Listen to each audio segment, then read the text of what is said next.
Ah, why are you crying? Why are you crying? In front of him was a brand new Apple Vaiseng Pro. How could Dad die like that? How can I live alone? Son Woo sat down right at his door and asked the opposite direction. He choked up and called his father. He was still there but could no longer answer his son. Chon Woo Wan's tablet was placed neatly but simply. His father passed away when he was only middle-aged.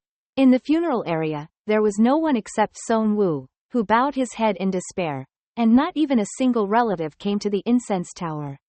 He remained silent like that until two tall police officers came and asked him to cooperate in the investigation. One of the two police officers spoke hesitantly while investigating Woo's death. Wan, right at the funeral, before his father passed away, did he leave anything behind, whether or not he denied it? Son Woo didn't answer but hung his head and mumbled to himself, if he knew this in advance, it wouldn't have happened. The police did not understand what he said because Son Woo was immersed in memories of his father, thinking over and over that his father had to take care of everything 12 years ago, the day his mother died in the hospital when he was 5 years old. Dad never told his son why Mom died. He was miserable, but it became even more strange from that day on, also mistaking the sentence Son Woo said today. If I had known it would turn out like this, I wouldn't have been like this. The rooster raises its children. Every morning when Son Woo is in kindergarten, his father takes him to school. But he still remembers his restless look. As soon as I left the house, I quickly turned around and wondered if I had turned off the stove. Leaving his son standing there, Woo Wan quickly turned back to check, grabbed the door handle and shook it to see if it was still okay. He saw with his own eyes that the station was locked before he could go out, which usually takes more than an hour each time. Everyone said that his father had severe obsessive-compulsive disorder, and Son Woo grew up like that and became a coward. At school, in the trash area, he was scared and raised his hands to cover his head, suffering from the laughter that rang out. I hadn't hit him yet, but this idiot just raised his hand and did it like that. They like to see your miserable appearance. Isn't Son Woo laughing and joking with each other? Is the son of a crazy old man famous in the whole neighborhood? It seems like yesterday you also reported a leak in the gas pipe, so the fire department had to come to the house 3 times, which was really annoying. So your dad doesn't have a job? It's true that I've been unemployed for such a long time. How can anyone dare to follow that kind of person? Son Woo is surrounded by endless snarky questions. Everyone hates your family, so why don't you move out? Your mere existence is enough to make us hate you. A fat guy in the group stepping up was enough to make Son Woo scared. They were so happy that they didn't even bother to fight. If you're so stupid, why fight? Son Woo heard everything. At that time he was so pathetic, he didn't even dare to say an answer. Waiting forever until school ends, he took me home to a downtown area old apartment, not much furniture. His father was sitting in front of the computer complaining with dissatisfaction, then biting his nails and mumbling that the stock price had dropped again. There was nothing left to invest in it. This morning, 2 of the 12 zodiac signs told me to be careful with money today, saying that because he had saved up all 400,000 won, the more he thought about it, the more he panicked. At that moment, Son Woo returned home. Instead of being asked about the school situation, his father asked an unclear question: why didn't you bring an umbrella? But it hasn't rained yet. He was bewildered. His father was panicking. He had to bring it if it wasn't raining. The weather forecast said there was a 40% chance of rain today. Again the old saying, if I had known this in advance, I would have prepared it early this morning. Me. Those words flared up Son Woo's anger. He screamed, I told you to stop. The landlady is trying to kick us out. She said she couldn't live with people like us anymore. But the irresponsible father still sat there muttering, knowing this soon, ABC, last night's dream said XYZ, making him even more angry. Again, please. Why do you always know this and that? Who knew in advance and lived like this? Dad, do you still know that today is my birthday? Without letting Woo Wan answer, his son turned around and left. If he had the extra time to worry about his son, he would rather use it to take care of himself. His timid hand gesture made Son even more upset. Woo was so angry that he burst out all the things he had been holding back for so long. Because of you, I'm ashamed and don't want to live anymore. If you have eyes, please look at yourself in the mirror. Dad, can't you live with a little more courage? Can't you live like a normal person? Living like this is better than dying. Slamming the door, Seon-woo left, leaving his father who didn't know what to say. Confused face mixed with misery, Woo-won looked at his face in the mirror and suddenly realized he had just made a bold decision, which was to hang himself. That night, in front of the police station, Woo-won's remains were brought to the police. On the will is written, "This is a birthday gift for our son. I was about to ask what my son likes, but this will probably be the last gift, okay? I wonder if it's with you." That night, Seon-woo read those lines. Even to the end, my father still couldn't protect me. Sorry. Dad and Mom in heaven will pray for Seon-woo's happiness. He cried in front of his tablet. Woo-won's smiling face seemed to be reading the last sentence to him. Pray for your success, walk on a path filled with flowers and a bright future.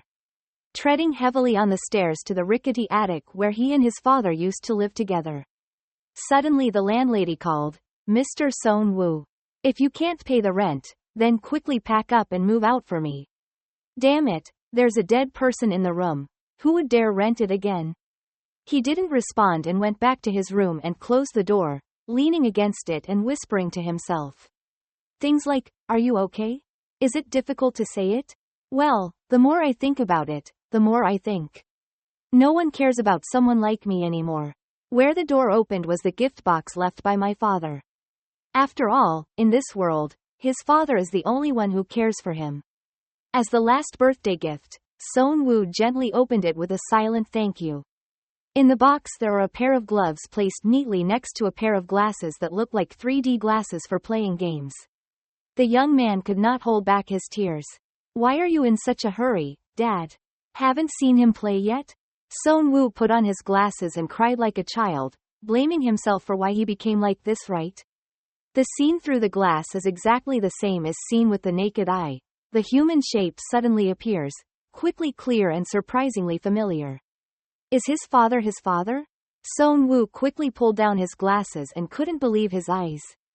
He was so scared that he forgot what he was crying just now. There is sound from the glasses, please use the device again. It repeated 3 times but Seon-woo was still confused, but he still put it on again, wanting to try to see what he saw. It's really Dad, but the voice coming from his mouth is very strange, like artificial intelligence. In fact, he looks just like an NPC now. Only Seon-woo, level 1, skill that can be used now, previews extremely good things tomorrow in 1 minute. He was confused and asked what he was looking at. The image continued to move because there was only one skill, so it will automatically activate. His father's face returned to a calm state. Then what? Why did his father's image rotate and sweep him away like this? In front of Seon-woo's eyes was a completely different space, on a bench on the school campus, and a short-haired girl was sitting as if she had been waiting for him for a while. Extremely confused, Seon-woo asked who the girl was. Responding in a programmed voice, she said, "We had met since you were little, so of course you don't remember." The girl took out a wad of money from her pocket and gave it to him, saying this was the money his father left behind to cover living expenses. Seon-woo was still bewildered when the girl stood up and put money into his hand. The eyes on the bill stared so hard Seon-woo was so stupid that he slipped his hand. The bundle of money fell to the ground. He looked in shock as he stabbed dozens of 50,000 won bills. Isn't this real money? Suddenly the bills rotated as if falling into a whirlpool. Seon-woo's mind followed and drifted back to the present. He was breathing heavily, not used to the voice emanating from his father's image. His ability to preview tomorrow's extremely good events within a minute had been used up. With the end of the preview, the image of his father disappeared right in front of his eyes, not paying attention to Seon-woo, who was reaching out to try to hold on. He threw down his glasses and shouted, "Dad!" Outside the window heard the birds singing at the beginning of the day, realizing that a new day had passed. Seon-woo was stunned and couldn't believe it. Was it just a dream? Looking through the glass, he clearly saw his father, but now when he turned the phone back on, he couldn't. Patted it a few times with no effect. Seon-woo consoled himself. How could he see the deceased with this thing? He was probably mistaken. Anyway, it's okay to leave behind debt. but there's no way my father would leave him money. While he was immersed in his thoughts, there was a knock at the door outside. He opened the door and the other person was already there. Mr. Son-woo, right? Growing up so fast. Before his eyes was the girl he had met in those 3D glasses. Swallowing his curiosity, Son-woo invited her into the house with a glass of water, listened silently to that person, bowed his head and apologized. Yesterday I heard the news too late so I couldn't come to the funeral in time. It must have been very difficult for you alone? No matter how I think about it, I still can't believe this is happening. He's not someone who would leave you not alone again. Son-woo rolled his shoulders and looked at her, confirming that this was indeed the person he saw yesterday. So he had to suddenly interrupt to ask, "Who are you?" Suddenly remembering that she hadn't introduced herself, she smiled and said, "We've met since you were little, so it's okay that I don't remember." Reaching into her pocket, she said anyway, "This is the money he asked me to give you to cover living expenses." Son-woo stiffened when he saw the thick envelope, confused and realized that her words and actions were not at all different from what he saw yesterday. The sister thought Son-woo was confused, so she put it in his hand, telling him there was also her business card inside. "If you have trouble, please contact me." The thin envelope couldn't hold the thick stack of money for too long, and when he gently squeezed it, the young man was startled. She pretended not to see, preparing to stand up and leave. "I heard a young man say he didn't dare accept that much money from strangers." She turned around and jumped up to reply with a meaningless sentence, "You just leave because I have to repay your parents' debt." Looking at the stack of money in front of him, Son-woo really couldn't believe his eyes. Suddenly it was damp outside the door. The landlady called out his name, and as soon as she came out to see the old lady, she told him that today she needed to bring the real estate agent to see the room. Suddenly finishing his sentence, he covered his nose and criticized the smelly room. Suddenly his eyes caught a fresh piece of money. He said this was the rent and deposit, making her immediately speechless. "Okay," Son-woo just said, "I will decide when to move out. I'm busy now, so can you come down and use the method?" After receiving the money, of course the lady left him alone and returned with the remaining money. Counting back and forth, if I tried to save money, this amount would still be enough to live for a few more months. The business card that the other sister left behind was from the police department, Shin Yi-ji from the investigation team. A police officer's sister knows her father? Son-woo really wanted to know but couldn't help it. Son-woo asked the orderly why it hadn't come up today. He saw that the gloves were the controller inside the box. There's also a battery charger. The light lit up a little next to the power cord. Son-woo stayed in his room from morning until late at night just waiting for this thing to work. It's now 5 minutes to 11, after charging the battery for 10 hours and still no power. Maybe it's broken. I'm thinking about how to get it repaired when I go to school tomorrow. Suddenly the artificial voice spoke again, making the young man jump. "Please wear the device." Son-woo tried to call Dad, "Can't you see me?" But that image only replied nothing. "I didn't understand this command." As expected, it's all just pre-programmed. Son-woo was stunned to hear it say, "Congratulations on your promotion. Cheon Son-won has reached level 2. This time the skill that can be used is to preview 1 minute of the worst thing that will happen tomorrow." Well, isn't this a good thing again? Yesterday clearly foreshadowed good things, but in the future it was already bad news. Trying to get some clues from that strange father, but the response was still, "I don't understand this command." Son-woo tried to delay it just a little but couldn't. He groaned helplessly as the image of his father swirled before his eyes. Son-woo was swirled back into the school space, and before he heard someone arguing about the football match. The realistic voice made him look over to see them cursing at each other for being stupid, unable to move with only a shadow. It was so tense that they grabbed each other's clothes and prepared to rush into a fight. Son-woo was still muttering stupidly. The sound sounded so lively. While he was concentrating on that story, a bullet fell straight out of nowhere and landed on the young man's head, making a loud thud right on the top of his head. Son-woo fell to the ground. Blood flowed coldly onto the yard floor. 3 school thugs stood on the rooftop and looked down with pale faces. "I just wanted to scare him, but I actually got hit." No one dared to tell each other to run away to avoid getting involved. Son Woo lay on the ground. Wet blood pierced his face and gradually fainted in pain. Just then, the skill ended for a minute, and he returned to his reality. Why does it look so real? He feels a wet headache like he's been hit in the head with a brick mattress. What exactly are these glasses anyway? There was no answer. The next day Son Woo still had to go to school, go to the teacher's room to meet the homeroom teacher. The only parent died but the teacher couldn't say anything meaningful. Son Woo simply replied, "I'm fine," then stood up and asked permission to go back to class. The teacher told me that eating, drinking, and trying hard to do this and that has no value. He returned to the classroom alone and suddenly heard shouting in his ears. Over there were the two people arguing yesterday that he saw in the glasses, making Son Woo stunned. The incident repeated exactly as it had been seen. The two people grabbed each other's clothes and prepared to attack. If it was as expected, he would have had a brick fall on his head right now. As soon as he remembered Son Woo, he took 2 steps back. The brick fell to the ground and shattered right in front of him, just a few centimeters away. The only difference is the attitude of the guys above, posting a "ha-ha" laugh. Look how scared that guy is. I heard you suddenly died, congratulations. But right now Son Woo can't pay attention. His legs were still shaking next to the rubble. He didn't expect to escape death. As soon as school ended, the young man hurried back to his attic in excitement. Son Woo hurriedly opened the door with an excited smile. Now he could foresee tomorrow's events. This humid machine sometimes works, sometimes it doesn't. It doesn't show up even though it's been charged for a long time, making him impatient. It's only afternoon, so I have to patiently wait until 11 p.m. tonight to see what happens. Finally, it was night, and the image of his deceased father appeared again. Son Woo always has questions he wants to ask, but the father in this illusion has never been able to answer him, because he is just a pre-programmed image. Son Woo sighed, then shut up and get to work. After each skill was upgraded, today he reached level 3.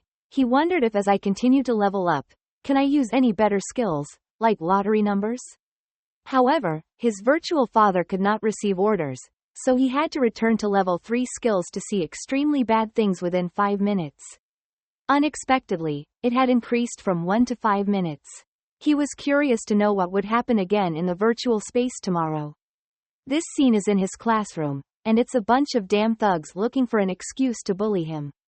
The bad guy quickly approached, clenched his fist and then punched Son Woo in the stomach so hard that it made Son Woo want to vomit blood. He hugged his stomach and doubled over on the ground, unable to breathe, making them laugh happily.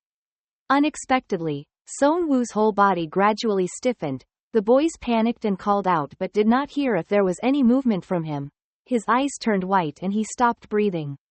Returning to the present, Son Woo clutched his chest and panted, not expecting that tomorrow he would be beaten to death. As soon as the robot father saw him coming back, he announced that from level 3 onwards he would be able to use it 5 times to practice. If you want to know what to do, just pick up the controller. Son Woo gently picked up the gloves. The training mode had begun. He watched the footage again. This time it happened in the right order.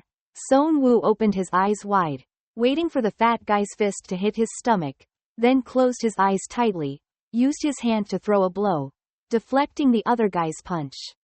The thug felt embarrassed because he wouldn't trade for such a weak guy, and his 2 accomplices sneered.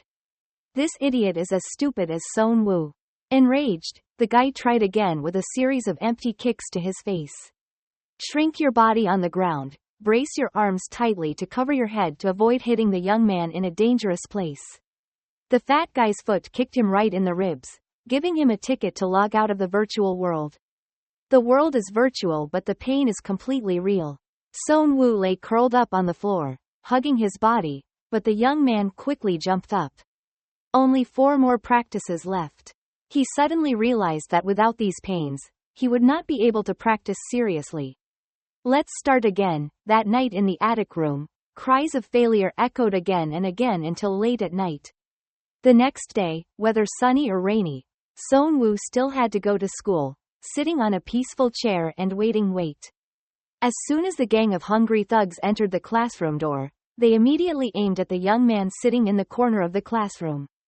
The big fat hand raised with a soft voice. He looked like he wanted to hit him, even into Son Woo's bright eyes. With just one look, he made the fat guy feel guilty. He retracted his hand in surprise. Why wasn't this guy afraid of him? Taking the initiative to raise his hand again, Sung Dan pretended to hit him. But strangely Son Woo just smiled comfortably. He even invited the other guy to do it. What are you afraid of? We know these things will happen, so are we still afraid? The confident style and unclear words meant that the other guys raised their eyebrows and thought. This guy spoke as if he knew what he was doing now. But fat guys often try stupid tricks, so he came up and gave it a real punch and let's see. Unexpectedly, Son Woo promptly raised his hand to simply block it. Starting from this part, just like in the image shown yesterday, the fat guy panicked and didn't understand, and was laughed at and humiliated by the other two guys. Sung Dan angrily rushed forward and punched Son Woo straight in the face. His eyes quickly caught the movement. As expected, the second fist came with his left hand. Now the fat guy will run over on those missing legs. Wait a little longer. Son Woo raised his hands as if defending, telling himself to wait for the opportunity. As soon as Sung Dan rushed quickly to hit Son Woo with both hands, he successfully dodged and at the same time pushed the fat guy's leg, causing him to fall to the floor, make a loop and then hit the locker door behind him. Everyone was quiet, no one dared to breathe loudly. Only Son Woo was able to relax his facial muscles. He fought a soulful battle and smiled with satisfaction. But that doesn't make Sung Dan give up. It stood up and cursed loudly, preparing to rush forward aggressively. I'm dead, what next? From this point on, he didn't know how to continue fighting because he had only learned how to fight for 5 minutes. Fortunately, the heavenly grandparents took care of him. The speaker rang the bell to end recess, and Sung Dan was immediately stopped by 2 accomplices. Even though they were delinquents, they were still afraid that the teacher would call them home, but Sung Dan was going crazy, his mouth still full of gynecological curses. The taller boy approached and asked him in return, annoyed, didn't you listen to me and curse at me? Sung Dan knew he had said something wrong, so he whispered in a low voice, Jang Sok. But now this guy only cares about Son Woo, putting his hands in his pockets, approached and asked casually, I heard that after being beaten a lot, my eyesight is much better. If asked if he was afraid, Son Woo would definitely be, but as soon as he opened his lips, he uttered the words, tomorrow. Jang Sok thought he heard wrong, but unexpectedly Son Woo clearly announced his appointment for tomorrow, so he turned around and laughed at Sung Dan even more. The fat guy's angrily talking made Jang even more angry. Sok laughed loudly. There's no difference between being beaten today and being beaten tomorrow. He was planning to attack Son Woo, but the teacher came in at the right moment. Sung Dan was crazy enough to ignore it, leaving a bitter nudge on his shoulder, not forgetting to threaten with a deadly look. I will kill you. Under the night of many sparkling stars, his attic house was lit again. It was already 11 o'clock at night. Son Woo put the device on his eyes and looked forward to watching tomorrow's battle. He could only rely on the device's guidance to defeat that fat bastard. The familiar image of his father appeared along with congratulations on him reaching level 4. I feel like I'm leveling up really fast, maybe it's because I'm new to the game. Son Woo just asked if he had any new skills today. The robot father replied like a fortune teller, tomorrow something extremely bad will happen. You have the skill to watch 5 minutes and practice 5 times. Besides, a new skill appears, is to review what happened today 5 times within 10 minutes. He was confused and didn't know what happened today when the machine continued to ask if there was any part of the day that he wanted to rewind. That segment will be viewed continuously 5 times within 10 minutes. He pondered over the review skill. It was clear that everything had already happened, so there was no need to review it again. But, wait, Son Woo suddenly realized that if he could watch the fight again that afternoon, he would definitely find Sung Dan's weakness. Very quickly, Son Woo decided to rewatch the fight scene between him and that fat guy for 10 minutes. From this place, it is clearly not the perspective of an insider but like a third person watching the other two fight. Change your perspective and everything looks new. Sung Dan Pig has a big belly, for sure the lower body will be very weak and unable to maintain balance. Having to take advantage of this opportunity, Son Woo has targeted the weak point, but there is no answer as to whether he can fight back. The sound announces the end of the review skill. Son Woo returned with a smile. This skill is quite good. There are still 5 minutes left to see if the worst will happen tomorrow. Now he will start practicing to have a chance to win. His excitement was interrupted before his eyes. Son Woo is not Fat Sungdan. Why is he the leader? Jang Sek's hot face made him panic. He walked up to the owl tree and asked, "How dare you hit me?" But Son Woo didn't know anything. Before his eyes he saw a fist like a rocket rushing at him face. His entire left cheek was injured by the punch. His whole body tilted to one side. He fell to the ground in pain. Son Woo was beaten to death, lying on the floor clutching his face and screaming without making a sound. The glass flew to the ground. Haven't had time to process what I just saw. He was still half in shock, half in a daze.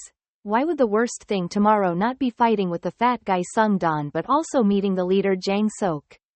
He was sweating profusely. He couldn't let that happen, if that fat guy could still stand. But Jang Sok is the best at fighting among the first-year students. I have no choice, I'd only be crazy to get involved with that guy. Standing on the floor, the glasses still reminded him to put the device back on. Sunken eyes filled with worry, Son Woo was finally ready to put it on. After all, there were 5 times left to practice. He encouraged himself to practice, raising his hands in a defensive position to prepare for a full beating in the virtual world. On the ground, drops of sweat flowed down. Son Woo completed his practice today with the light of the virtual world extinguished. Lifting the glasses off his face, the young man felt bad. Even though he had practiced until sweat was pouring down his face and body, Son Woo was still not ready. At home, no one comes to cause trouble with me. Once I was reassured, the drowsiness came back. Who told me to stay up all night worrying about nothing? Son Woo rewarded himself with a nap from 8:30 a.m. until he heard a loud noise that pulled him out of sleep. Just Cheon. Son Woo, what the hell are you doing? Who else is there other than the thugs? Dong Jin is standing outside the door wide open like crazy while cursing. Do you think you can avoid us just by not going to school? We all know you live here. Sung Don's whiny voice chimed in. I told you, this guy was afraid of being beaten, so he made an appointment today and then played cards again. In this situation, only the police can help. But the phone ran out of battery just as Son Woo frantically searched for a phone charger but couldn't make it in time. One guy looked through the window to confirm he was hiding in the house. They became more and more ferocious, laughing at you for not being at home. So they rushed in and broke down the door to take all your belongings away. There's nothing in the house, but if it's not like that, how can you get Son Woo out? Looking back at the glasses on the floor, he knew there was nothing valuable in his house to take, only this glass that he absolutely must not lose. In the end, Son Woo had to open the door to welcome the 3 thugs in a clear and straightforward manner. They enthusiastically welcomed him with foul mouths. Although Son Woo is worried, there is no way back. Just ask where the fight is and then calculate next. His calm appearance annoys fat guy Sung Don, who has been waiting all day to beat Son Woo really hard. In an old abandoned house area with piles of things piled up and signs about to fall down, Sung Don had to use his hair before performing. He gritted his teeth, put his muscles on his face, clenched his fists and made a threatening crackling sound. You will regret it all your life for daring to cause trouble with me. Yet Son Woo was strangely calm. Apparently this morning he asked for leave so he wouldn't have to face him, but now he calmly told him to rush in and fight. Needless to say, this famous guy made Sung Don's eyes explode. He rushed in and opened the fight with a punch to make him ecstatic. The damn curse hissed through his teeth. The accomplice added fuel to the fire because the guy Sung Don had been beating for the past few days was weak and couldn't fight properly. Son Woo remembered the fight scene from yesterday, which he had watched over and over again and had seen many times. For him now, fighting this fat guy is just practice for another fierce battle. Each powerful fist rushed straight into Sung Don's face. He couldn't even resist or hit him even once, just like a punching bag for Son Woo to punch in the face. Dong Jin next to him could only exclaim. Son Woo suddenly became so strong, and the leader was surprised. At the same time, he kicked the fat guy so hard that he fell and hit the wall. That's good. Seon-woo took the opportunity to rush over to that dog, stomping on his face repeatedly and roaring just to satisfy his anger. So when Jang Sok approached and told him to stop, Seon-woo also stopped immediately. He didn't want trouble, raised his head and told me not to bully me anymore, but it wasn't that simple. Jang Sok tilted his head in confusion.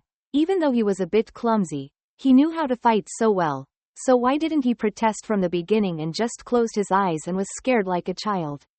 Is it because you look like your father? Jang Sek's words made him speechless. Dong Jin behind him laughed sarcastically and added, suddenly awakened superpowers huh? That guy was joking, but Jang Sok wasn't. He raised his eyebrows and asked in an uneducated voice, Dad died so you woke up. Rumor has it that you saw him die with your own eyes, right?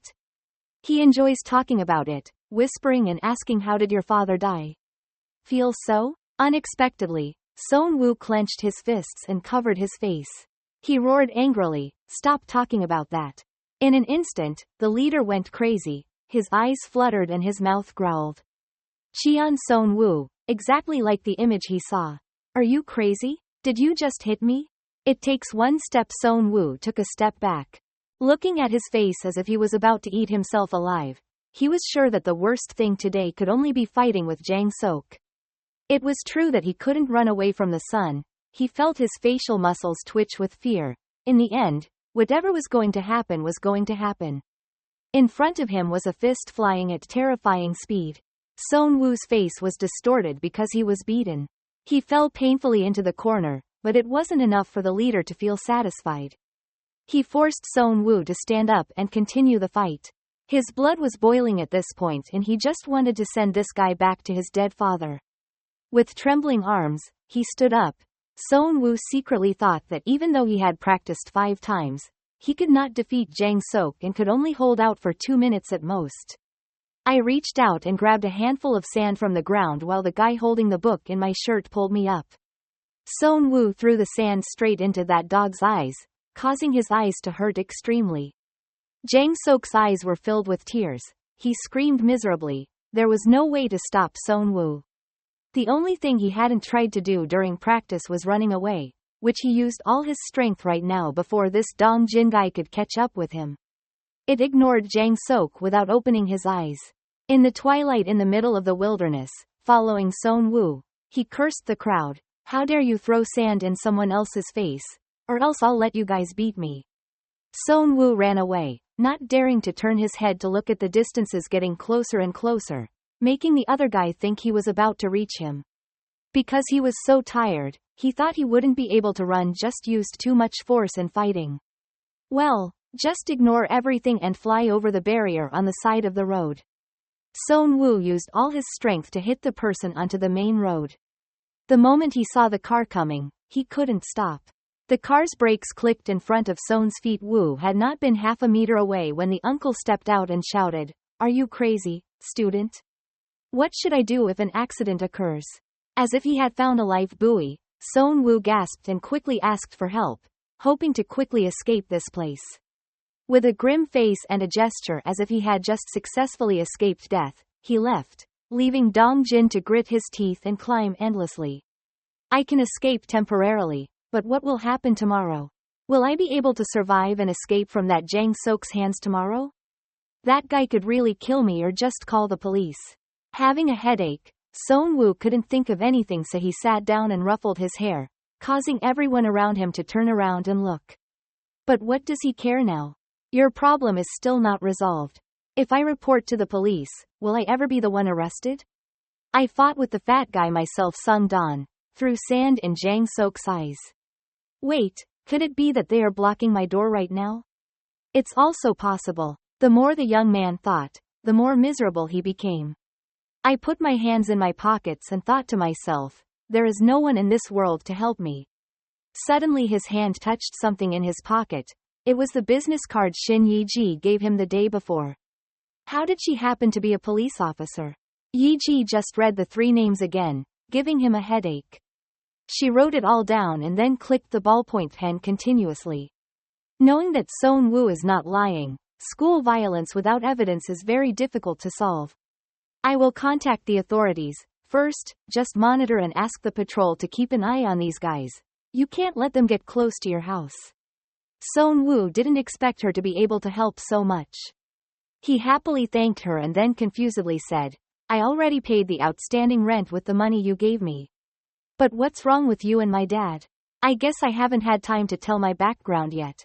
Yeji pulled back her hair and decided to tell from the beginning. When I was in high school, I lived next door to your house. I knew your mother, who was a police officer. Seon-woo was startled. He didn't expect to hear about his mother, and he also knew that she used to be a police officer. Looking at the boy's surprised expression, Yeji wondered why she didn't know. He shyly said that his mother passed away when I was very young, but his father always got angry every time he asked about her, so he didn't know anything. Yeji just listened without commenting on it, so Seon-woo continued asking, just being a neighbor next door, can you help this much? Yeji just smiled gently, because your mother was the one who saved my life. When I was in high school, I met a male student at the same school. His mother saved me from being sexually assaulted at that time. That guy is the son of an extremely wealthy family, so they hired a famous law firm reputation to help his son escape crime. Seon-woo hears it hard to believe. These bastards always live like dogs even if they have support. But now for Yi JJ, it's just a thing of the past. She took a sip of soft drink and blandly said that because at that time she was so angry that she wanted to commit suicide. The person who saved me that time was my mother, and my father was always concerned and asked. They continuously came to my house and took care of me. Looking up at the starry sky, Yeji suddenly just smiled as she remembered the past. Her parents also told her to absolutely not give up anymore. As long as she was breathing, she was still alive. Seon-woo of course didn't know why his father left him so suddenly. He whispered sadly, since his mother passed away, Dad has changed a lot. Yeji's hand suddenly placed on his shoulder, her eyes firmly looking straight at him. Anyway, I really wanted to become a great police officer like your mother, you know that's okay. Seon-woo was stunned when he heard her say, so from now on, everything I received from my great-uncle will return everything to you. Yeji's smile was so gentle when instructing the boy. No matter how difficult it is, don't give up. As long as you're alive, there's hope. Being infected by Yeji's optimism, unconsciously, Seon-woo also smirked and nodded along with what she said. That night, at 11 p.m., I was alone in the apartment again, reciting the words I heard from Yeji. Seon-woo still can't believe that his mother was a police officer. Why didn't Dad tell me such a big secret? He rubbed the glasses and heard the custom, please use the device.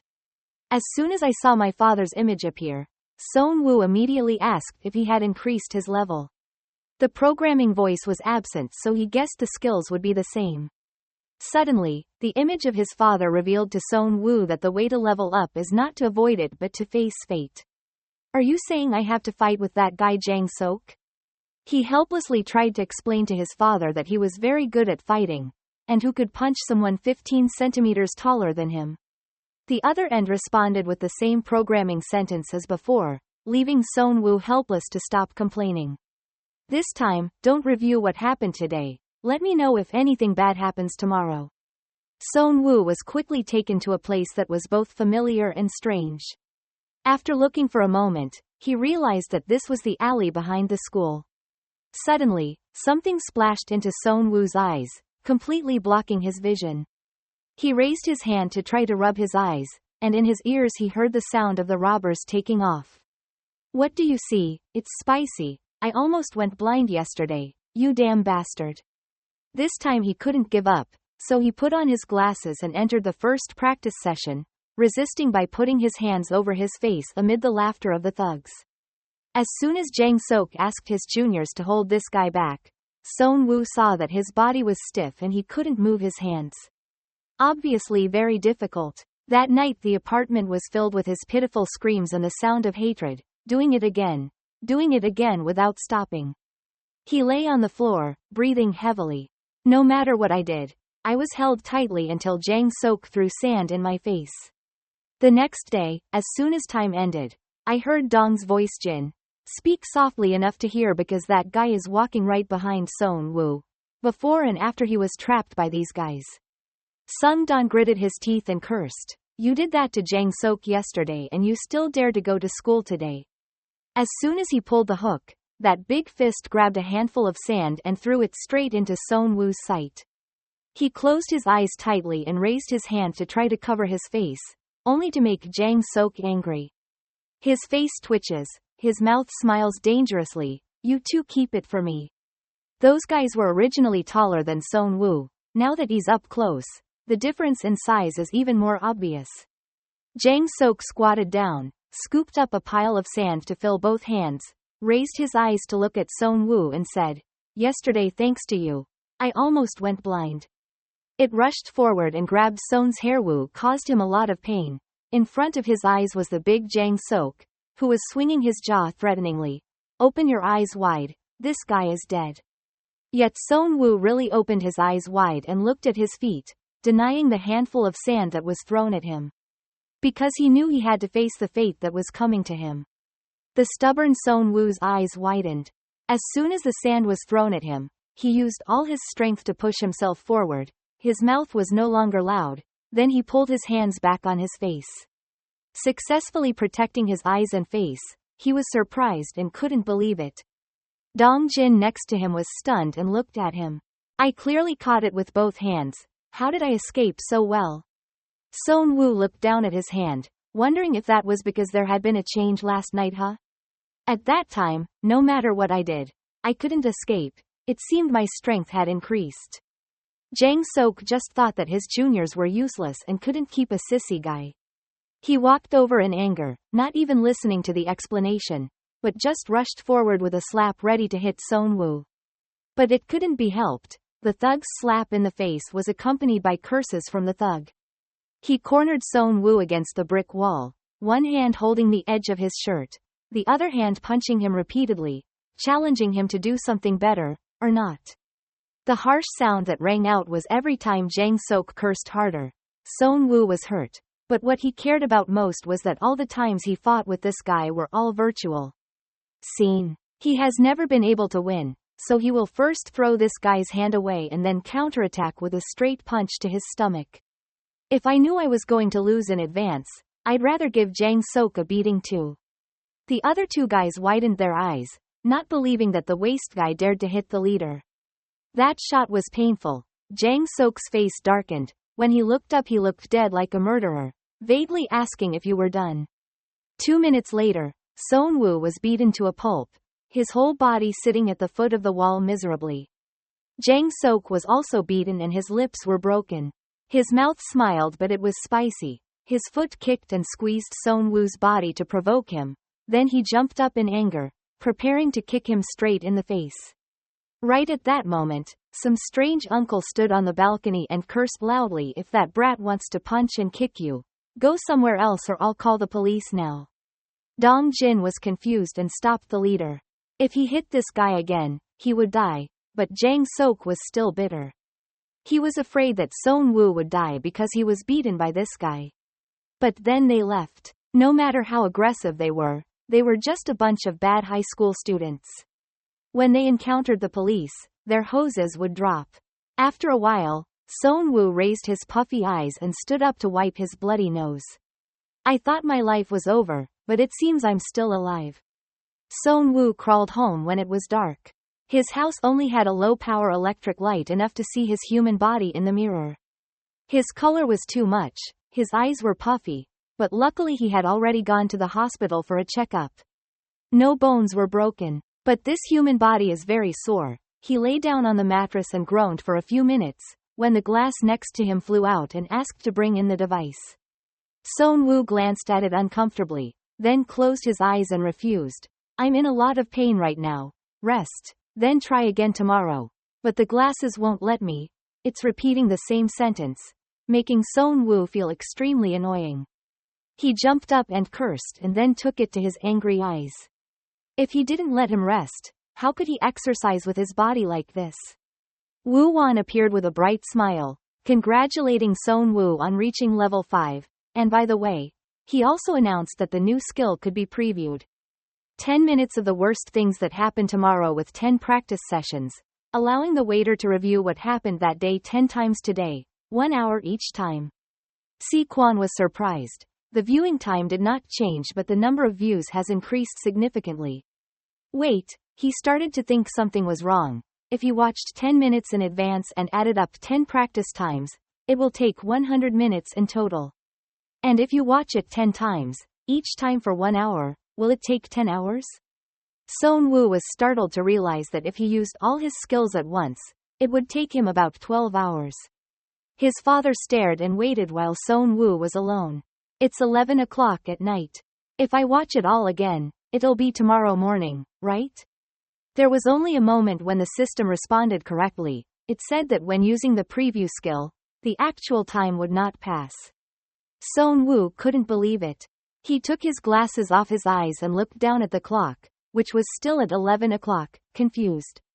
Thinking back, since reaching level 4, all skills, more or less, end use at 11 p.m., Seon-woo still has time to sleep and rest. I put on my glasses again to try a new hypothesis I just saw. He asked me again if I could add up to review it 10 times. 1 hour, right? After making sure it was okay, Seon-woo loudly asked to rewind 10 times the hour he was in deep sleep this morning. The system let Seon-woo look at which angle he found sleeping the deepest to choose, so he kept repeating the whole thing 10 times. That means I slept 10 hours in a row. When the skill ended, he put his glasses aside, took off his t-shirt and stood in front of the mirror once again. I clearly saw that my body had recovered and the pain had also completely decreased. Seon-woo put on his tool gloves, then put on his glasses. Now he understood that the body inside the virtual space changed according to the time inside, but outside it did not lose a minute. Now he has one preview skill left. 10 minutes. The worst thing happens tomorrow. Excited body, full of health, Seon-woo is ready to practice 10 times for 10 minutes. He stood up. Come on baby, show me, system. Very quickly Seon-woo found himself standing in the classroom, before he heard the sound of cursing. Oh damn that guy, damn Seon-woo. It was Sung-don who was afraid to cross his eyes and stammered and asked if he had just kicked Jang-sok. Behind the fat guy are a few pairs of round eyes. Seon-woo didn't understand anything, pointed at me and asked again, what are you talking about? Should I hit him first? He stiffly brought himself back to reality, jerking off his glasses, unable to believe that such a crazy thing had happened. Today, I'm very lucky to be alive. Even if I die, I can't actively attack Jang-sok. Suddenly he stared at his glasses, absent-mindedly thinking, why did he have that thought? I once said I would die with my father, but now I'm afraid of death. I remember slamming the door of the house and screaming at my father that if I kept living like this, I would rather die. Seon-woo's tears suddenly welled up. I can't live like that. He firmly put his glasses back on, this time determined not to be a scared coward anymore. How could he live like that? Seon-woo asked the system to play again and continue until the skill ran out. The next morning at Kuncheon High School, just before 9 a.m. while on break, the thugs were chanting to each other and laughing. Surely Seon-woo can't go to school, he got punched so hard by Jang-sok. They were watching a funny video because Jang-sok was confident that the kid would have to go to the hospital. A child without a father or mother, afraid of lawsuits or anything, just living alone. Sung-don munched on his food and suddenly asked if you guys had noticed that he suddenly became very different? Sometimes when he does something crazy, he scratches his face and remembers that a few days ago, just a single gesture scared that bastard to death. Dong-jin thought this fat guy had lost his cock and laughed sarcastically. If you're afraid of losing, tell your mother.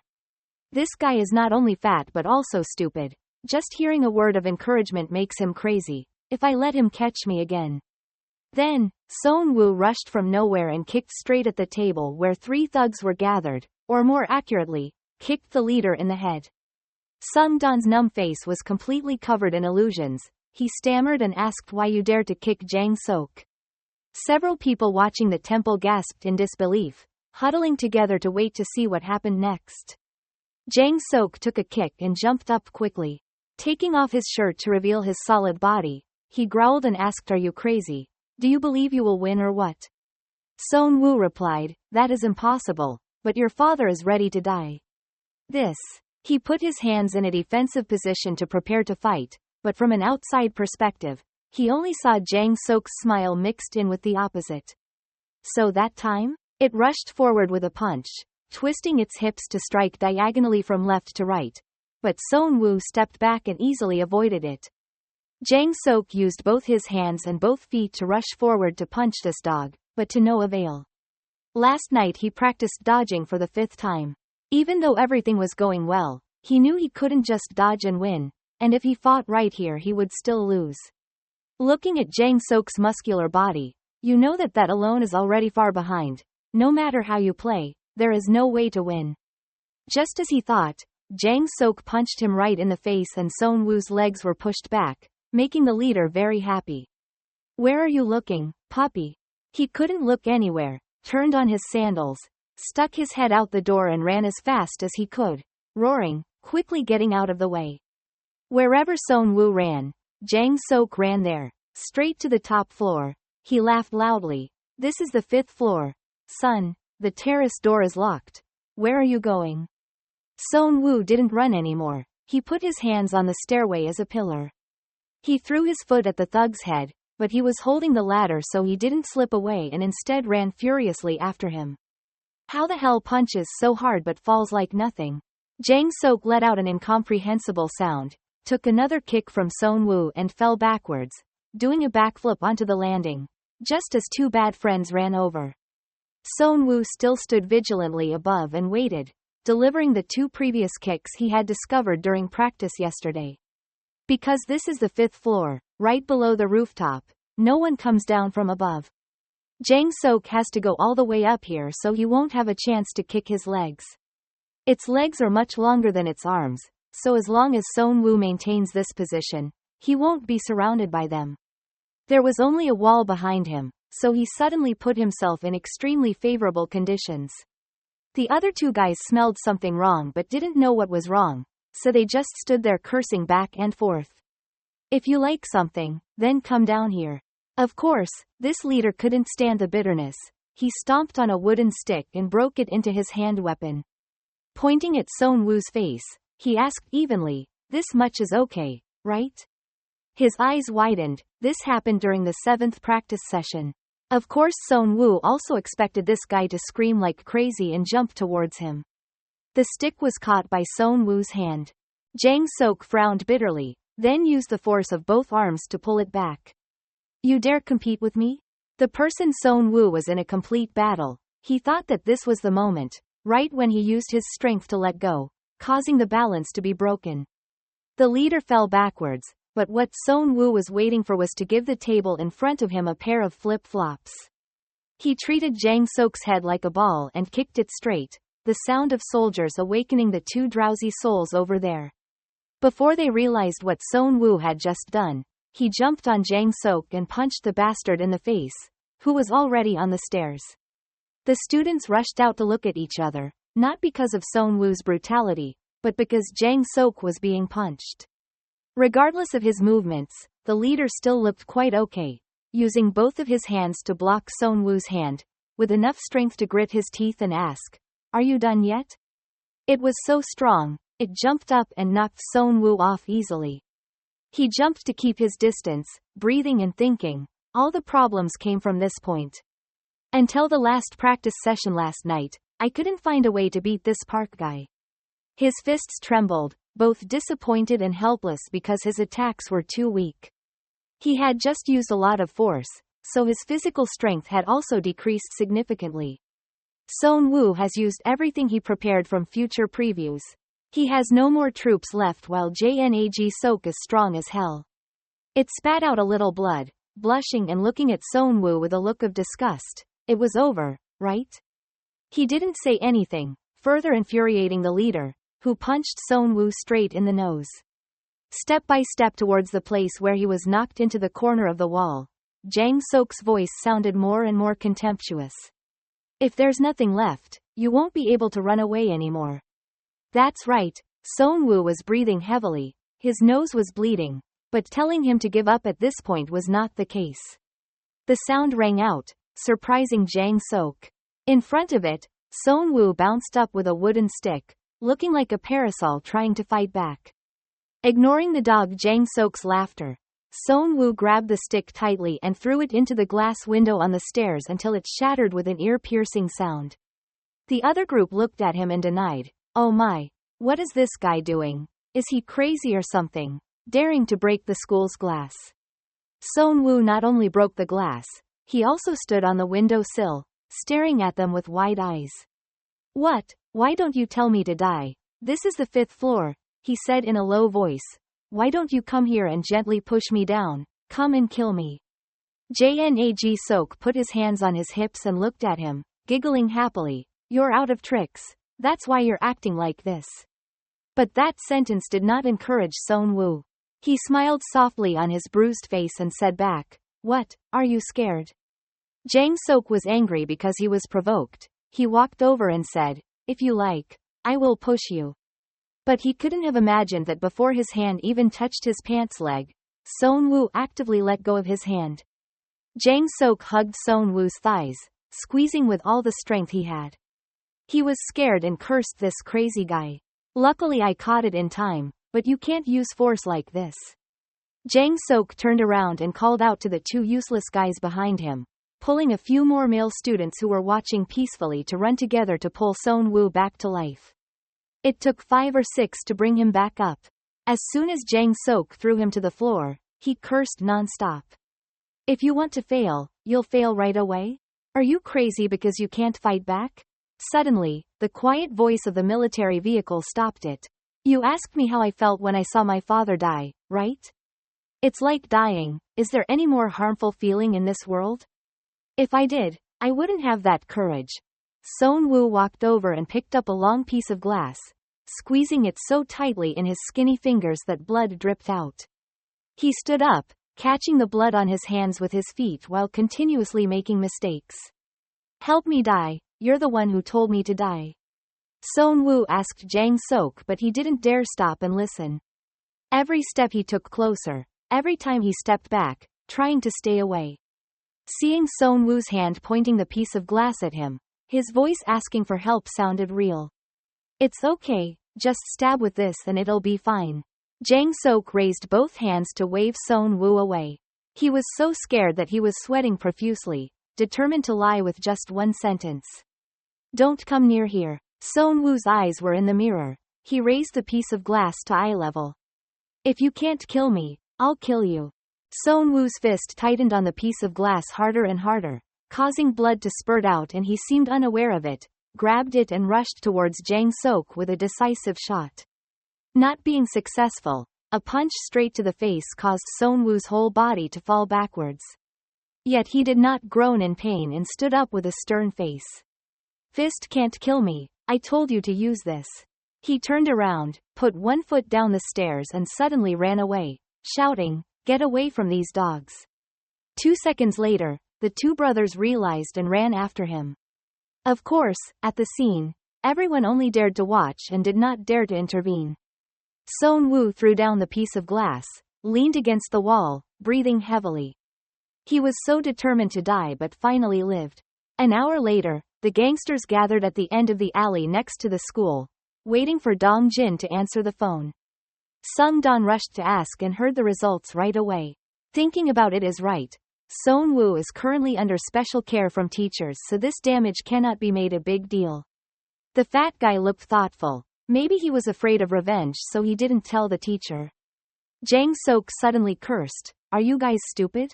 Didn't you see Son Woo come back to attack me? Is there anyone out there who is afraid of retaliation and looks like that?" The leader spoke up, so the 2 of them, "This is scary, so they timidly asked me not to touch it anymore." "Okay." Jang Sok cursed even harder. "The whole school saw me running away when I fought with Son Woo, so can I just leave him alone?"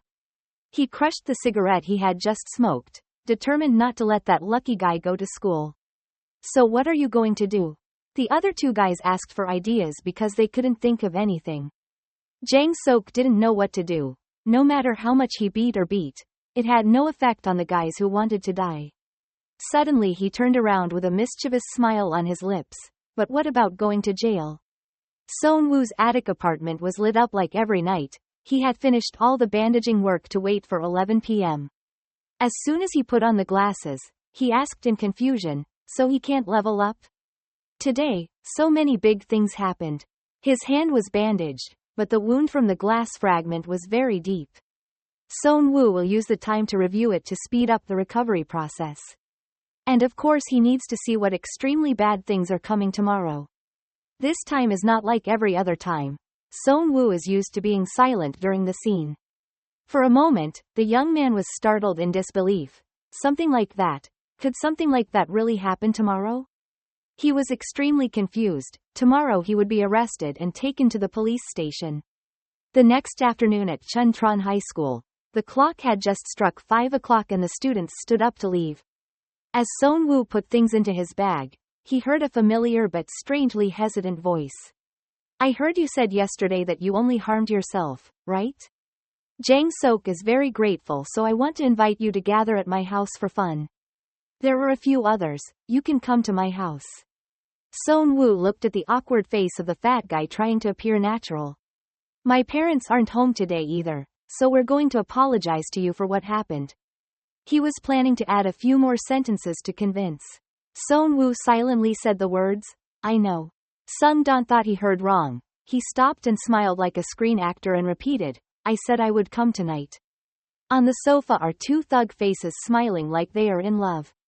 Dong-jin also said he just ordered pizza and will be at your house in 30 minutes. Seon-woo ignored that face, stared at the other person on the sofa and asked, "I heard you called me to apologize, but why is there another bullied guy here? Sitting in the back corner isn't Song Ki-min?" Sung-don put his arm around his shoulder and laughed. "That's right, tonight we will reconcile the misunderstanding with you and Ki-min, calling him here so we can be closer to each other."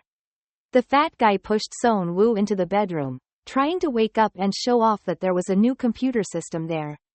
As soon as Jang-sok saw the two guys pulling into the room, he interrupted the previous performance and mumbled, "If you're hooked, let's start gently, right?" He glanced cruelly at Ki-min who was sweating in the corner, hissing a question through his teeth. "Do you understand completely what I'm saying? Do it properly, endure today, and from now on we absolutely won't touch you again." Sung-don is proud of the huge computer that his parents invested a lot of money into. Before Seon-woo could bring the mouse in to try it out, outside the living room, a voice cursed Song Kyo-min by name. This guy, when he and Sung-don went out, Jang-sok jumped on top of the bookworm and beat him until his glasses were blown away. I don't know why, after a few punches, his face suddenly turned red. He could only tilt his head and endure. Seon-woo quickly ran over to intervene while his two brothers stood still. They were in the same gang but never dared to disobey the leader. Especially when he gets mad, so he just lets Ki-min get beaten up. Seon-woo didn't want to cause trouble, but he couldn't stand it, so he punched fat guy Sung-don to get him out of the way, and Dong-jin too so he wouldn't get in the way. Jang-sok grabbed the scissors placed on the nearby table and picked them up, making a continuous clicking noise as he choked with laughter. Jang-sok had his durable toy snatched away and stood up, looked at Seon-woo and asked, "Why, did you ask me to stab you with this? Or are you going to stab me?" He lifted up his shirt to reveal his flat stomach, challenging him. "Or stab me, like yesterday, you son of a bitch." Kyo-min had just stood up with a swollen face. When he heard the doorbell ring, he ran to the door immediately. Kyo-min's swollen eyes glanced back, but somehow he pointed at Seon-woo, loudly saying that it was the guy holding the scissors to beat me. The beautiful starry night sky was blocked under the roof of the police station. The three thugs sitting next to Seon-woo kept complaining to the police officer who was taking a statement, "We actually tried to stop him but it didn't work. He was also beaten here." The police officer calmly asked again, "Can't the three of you stop it?" Sung-don used the victim's voice and complained that he was threatening him with scissors. Yi-ji was confused and called out Seon-woo from outside the door. Not understanding the end of the story, she approached and placed her hand on his shoulder, nodded to the police officer on the opposite side, and introduced herself as Shin Yi-ji of the CO1 police station. The saluting police officer took the opportunity to briefly mention the rather tense situation. The delivery man's testimony coincided with what these children said. Yi-ji didn't understand what he was saying, and Seon-woo didn't bother to explain. He called Park Jang-sok. While he was still grumbling and cursing, he turned his smiling face and pointed at her. Are you ready to go to jail? Seon-woo confidently said so, because his efforts from 11 o'clock last night were not for nothing. When he first learned that he would be taken to the police station, he panicked and could not believe that he was suspected of being the culprit, because it was unreasonable. Suddenly seeing what was wrong, Seon-woo sighed and cursed himself for being so stupid. He was obviously innocent, so why didn't he find a way to find evidence to prove it? And last night he actually thought of a possible way. Prove yourself innocent. Jang-sok didn't understand what Seon-woo just said. He didn't know who was sent to prison. Suddenly, behind him, a middle-aged police officer approached and asked in an unhappy voice, "Who is Park Jang-sok?" He stopped and said it was me. He scowled and assessed, what kind of student looks like a delinquent like this? After finishing his sentence, he pulled out something and said it was evidence found on the victim's body. It looks like a pen, but this is a recording pen. Everything that happens to the victim is recorded in this pen. To illustrate so it's easier to understand, he clicked on the tip of the pen so everyone could hear. Seon-woo was silent when he heard Jang-sok's voice speak first. Kyo-min, do you need me to repeat it again? By the time he heard Kyo-min's voice repeat it, Jang-sok was sweating profusely. He trembled and repeated the leader's order. Today you will beat me, and blamed Cheon Seon-woo. The two brothers were sweating bullets when they heard their voice ring out next. Dongjin sweetly called Ki-min. Jang-sok has never been one to break promises. Sung-don and Dao will both give similar statements to the police, letting him die at the hands of Jang-sok. The leader's hair bristled and he stood up screaming, only to be silenced by the policeman shouting back. The two boys sat like clams, not even sweating, let alone resisting. The police officer has been angry all this time. Only when he had evidence did he dare to shout, "Do you understand the difference between a suspect and a mastermind? If you don't know, just find out for yourself." He tore up the paper containing his testimony, making Jang-sok terrified. He plopped down on the chair, face down, scratching his head and cursing his life endlessly. But in the police station, before breaking up, Kyo-min did not forget to sincerely thank Seon-woo. Suddenly he asked, "How did you know this would happen to give me that recording pen?" Seon-woo hummed, saying that those guys would come to cause trouble anyway, so just prepare in advance so you don't have to worry anymore. Thinking it was right, Kyo-min didn't wonder anymore. His mother had already called to pick him up, so he said goodbye to Seon-woo and left.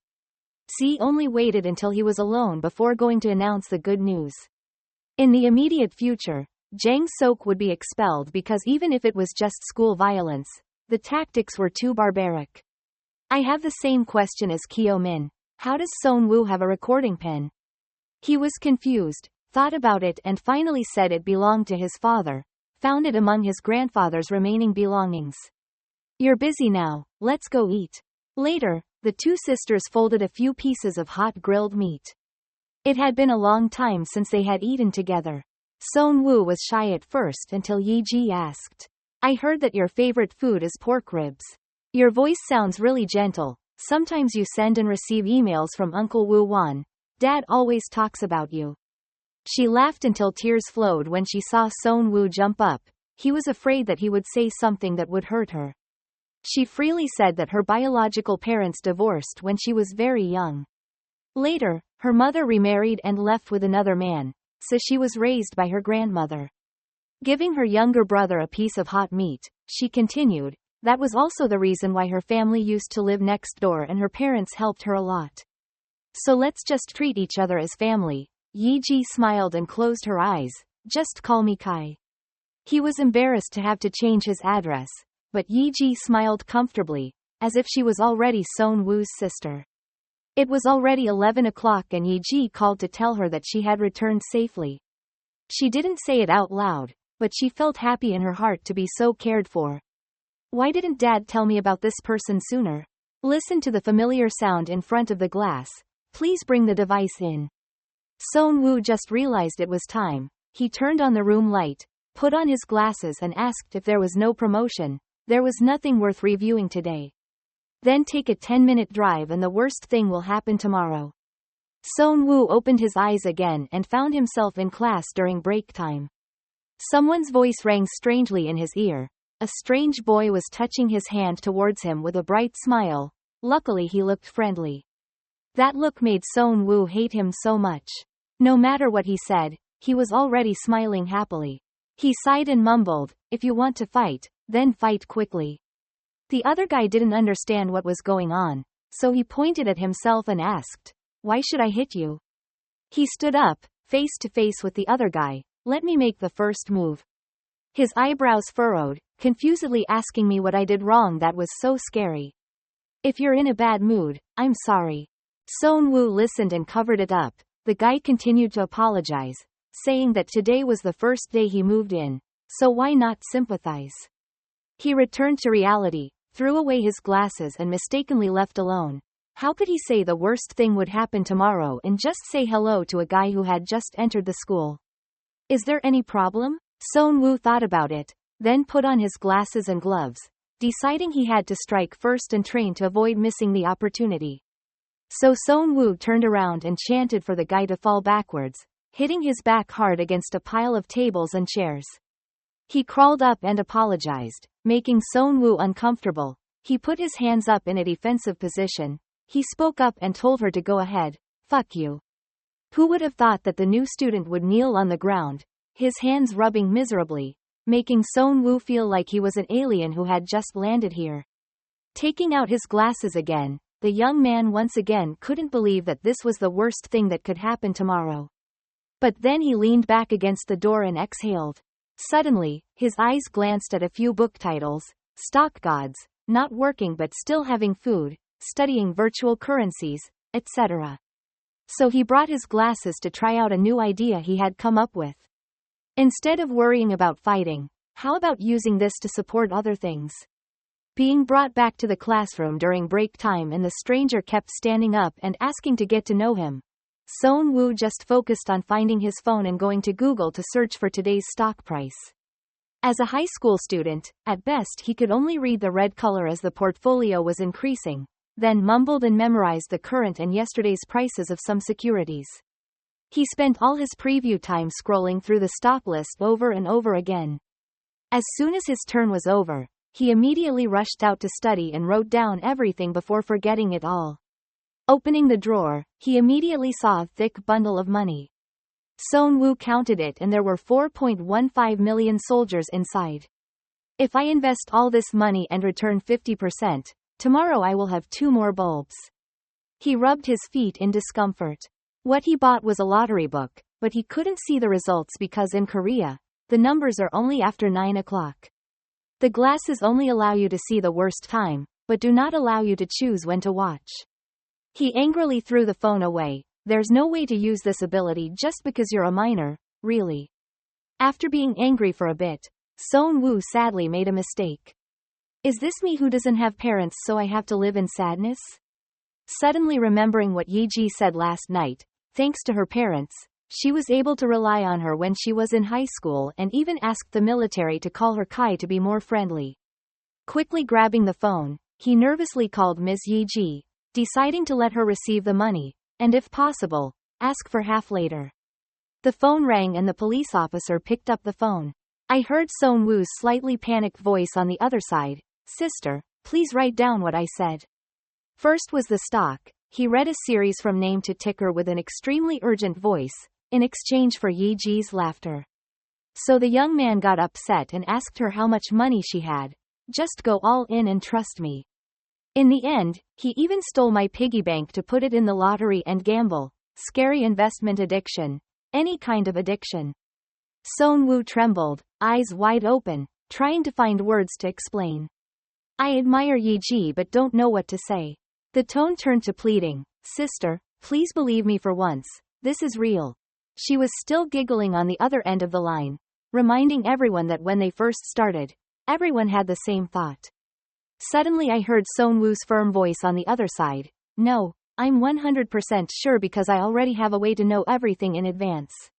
My mother, Ms. Myeon Ri Hee-won, When asked how she found me that night, she said the same thing, that she had a way to know everything in advance. Seon-woo felt guilty and turned his head to look at the glasses, not knowing what to say. Yeji said goodbye. People are going to work, very busy. Hanging up the phone, he absent-mindedly thought about what she had just said. Does my mother also have a way to know the future? And the author of this story is none other than Seon-woo. Sung-don heard Dong-jin say that our family was preparing to move. He stopped. His fat face turned into panic and asked what's wrong. Dong-jin was short. In my neighborhood, rumors were spreading that I was taken to the police station. Mom said it's so embarrassing here, I can't live. Sung-don almost roared. Jang-sok is no longer going to school but his friend has moved away. What should he do? Suddenly I heard a bossy voice at the door. Get out of the way. Sung-don was just about to curse when he heard Seon-woo's familiar cold voice. I said don't block the way and get out, you dog. These two dogs didn't have a big brother. They obediently stepped aside to let Seon-woo enter the classroom, and mumbled an apology, but he didn't listen. All he could focus on was seeing how much the stock had actually increased yesterday, but knowing that made Seon-woo extremely depressed. Obviously knowing how to make money but not being able to make it makes him completely depressed. Damn it, you're crazy, why don't you listen to me? Seon-woo slammed his fist on the table and cursed Fong Long. For some reason, the two gods over there thought he was cursing him. Suddenly, he realized that what his parents said about moving away was right. As soon as break time ended, the teacher walked in and introduced a student who had just transferred to school, the guy smiling brightly in Seon-woo's vision. He is introducing himself as Kian Seon. You can call me Sun-I. The teacher pointed to a propped table in the middle, to the right of Seon-woo for Seon to sit on. It approached but did not sit, but walked up to Seon-woo and extended his hand to greet him just like in his illusion. Having decided not to care about this new guy, Seon-woo just said an indifferent word. Suddenly Seon saw his screen. So I was curious and asked if you also play stocks? Well what? Seon-woo nonchalantly replied, did your parents create an account for you? As soon as he finished speaking, he stopped, raised his head, and said, wait, he said he could buy and sell it himself later. As soon as he heard Seon say of course, Seon-woo shook his hand as if he was very close, introducing his full name to seal the brotherly bond forever. That afternoon, as soon as school ended, the two boys walked side by side. Seon is very happy because he just transferred schools and has someone to be friends with. Not forgetting to smile and ask, I heard that you sent Park Jang-sok to prison in one day, right? Seon-woo smiled without answering. We have to be careful to see what kind of person this guy is. After all, he appeared in the worst part one could see. Starting with small talk, he wanted to know what this new student's parents did. It turned out that they were abroad, leaving him alone to live with the housekeeper. How can a miserable person like Seon-woo understand what it means to live with a butler? He opened his mouth and screamed, you really are a rich man. Seon laughed it off, saying that when she comes to Korea, she wants to go to the game room to play with her friends the most. The game room, of course Seon-woo knew how to quickly lead Seon to a place that looked good. Seon-woo stood in front of a machine, simply putting money in here. When Seon asked to pay, he agreed, put a little money in and play for 2 hours and it was fine. Unexpectedly, the boy brought out a stack of fresh 50,000 won bills, making Seon-woo terrified, urging him to quickly put them back in. A few thousand would be fine. Looking at this face, Seon certainly has no idea about the value of money. It's true that it comes from the rich. Is this the reason why he was considered bad in the previous scene? Make me so angry that I die? While thinking, Seon-woo heard someone's voice, laughing in his ear. Oh, it's our school junior. Come out and play with me, little guys. He said to talk for a bit, then dragged 2 rich guys to an empty lot, approached them and joked, your wallet looks so heavy, doesn't it? Let me hold it for you so it won't be too heavy. A guy walked out holding Seon-woo's shoulder close, so he thought the worst thing today would be meeting these thugs. Thinking about what to do first.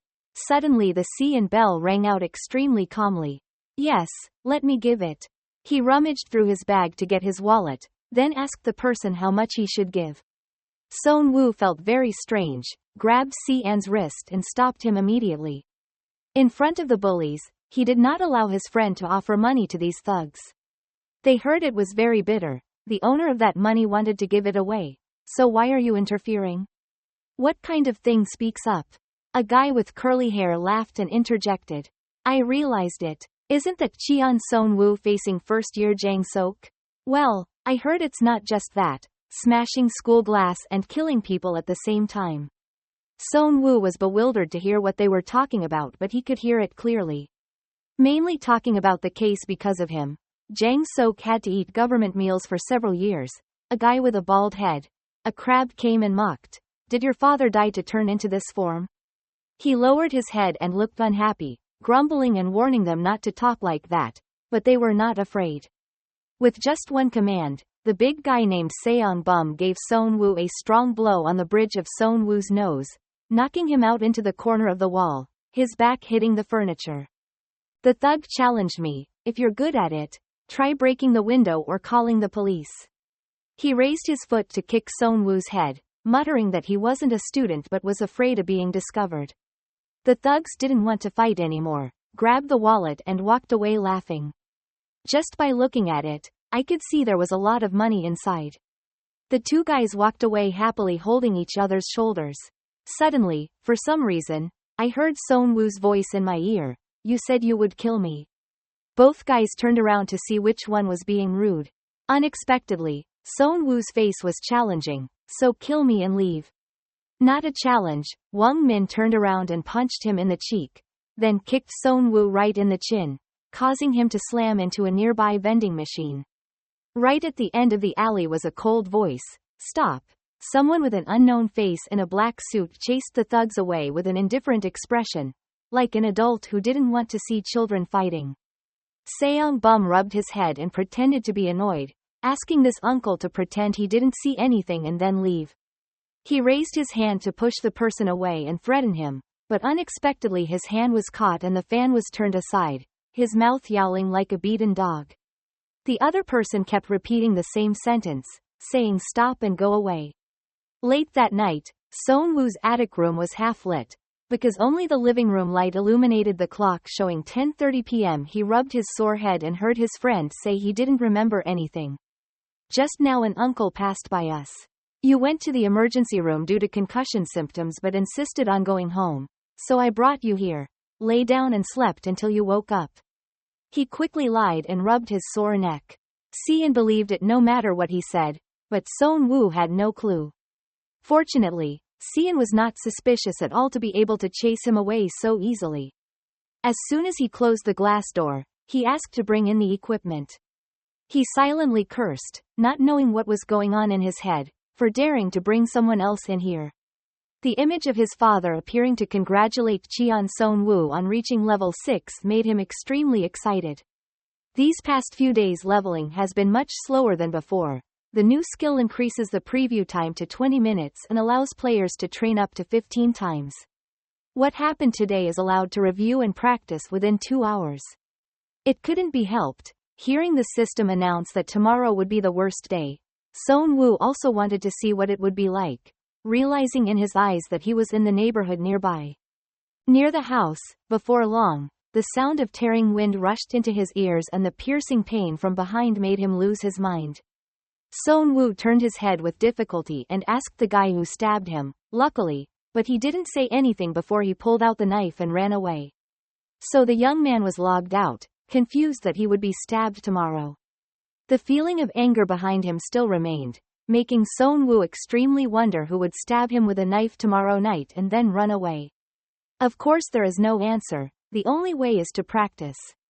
The next morning, starting at Guncheon High School again, during the break between classes Son Woo began reviewing last night's practice, what happened in the alley near his house. He wanted to stop that knife but couldn't. If he wanted to know who stabbed him, he must not avoid it. The more he thought about it, the deeper he sank into anxiety. The saliva kept swallowing, so when Cian was scared, he was completely startled. The familiar face was smiling brightly like a blooming flower, holding a paper box in his hand. Cian asked if you also play games at home. I just bought one quite similar to this one. Son Woo widened his eyes, thinking this guy had stolen his glasses at my house. As soon as he saw the military vehicle feel a little relieved, he smiled hopefully and invited us to play games together that night. He turned away confused so as not to look others in the eye while lying. My game console is broken and can't be used. Unexpectedly, Xian enthusiastically asked to buy one for you. Son Woo was stunned. People with a lot of money have trouble. If they say buy, they can buy it right away. The sudden change in attitude made Xian worried. He quietly replied that he just wanted to get closer to you, but he didn't believe it. Yesterday you came to my house and saw that I don't have parents and live alone in a single room in the attic. Rich people like you are not suitable, find someone suitable. Xian listened but refused to understand, asking him in return what he had to do to get along with him. A very meaningless question made the young man's head hurt. Don't you have anyone else to play with besides me? Speaking of that, Xian suddenly felt sad. He was speechless. Since I was a child, I haven't had any friends. I've only been surrounded by people who take advantage of me. But just looking at you I see that you're just like me. You don't have any friends either. That kind of sympathy sounds so disgusting. Son Woo lowered his voice. Then give me the shares. Xian thought he heard wrong so he repeated, you have an account, don't you? I'll tell you the stock's worth investing in. If there is a profit, give me half. If it fails, I will pay you back that amount of investment. Xian was a bit stunned but quickly agreed, and happily asked when he would let me know. Of course not today, Son Woo smiled. Reaching this agreement made him feel much happier. That night he bought 2 bottles of water, and when he left the convenience store, he found it cold. Exhaling white smoke, I wish my family had been rich enough to buy a water purifier to always have at home. Having to go to the convenience store every day to see which water is cheaper is so boring. And that time had come, and the knife roared towards Son Woo's back, stabbing it with a loud sound in the middle of the quiet night. He hated that he had to die, but this time he didn't feel any pain when he was stabbed and calmly turned around, startling the other guy. Smiling quickly, Son Woo pulled down the shirt book to reveal the good quality protective vest he had stuffed inside, and said to the knife-wielding person, I had to order an express shop this morning. I don't have any money and still have to spend it. 30,000 won, give it back to me. Son Woo's calm appearance made the other guy sweat. He mumbled what he was saying, making him strain his ears to try to find out who it was. The other guy rushed forward with a knife in his hand, intending to try again. Who would have thought that this time he would stab them with a water bottle? Son Woo picked it up to block it. But Son Woo also has 2 bottles of water, don't try to kill me here. He warned that guy, then dropped the water bottle in front of him and proactively rushed towards that person, making sure to know who it was. The aggressive look successfully scared the other person back a few steps when Son Woo came running like a duck. He was so scared, he still had to fall backwards, looking really unprofessional. Indeed, there is some fear in this reckless guy's breath. He decided to turn around and run into a nearby alley, but V did not let him go and decided to chase after him. Accelerating at full speed, he chased the other person down a small deserted alley. Not long after, Son Woo felt something was wrong. He was slowing down even though he had practiced 15 times. There was a high chance he would fail again this time. However, Son Woo will seize this last opportunity and jump up to fight for it. The guy's headphones emitted some sounds that only God knows. But unexpectedly, it stopped playing and turned around to face Son Woo directly instead of running like a startled dog just now. He was startled. This case was not in an illusion. Without understanding anything, I saw that person pull out the dagger again.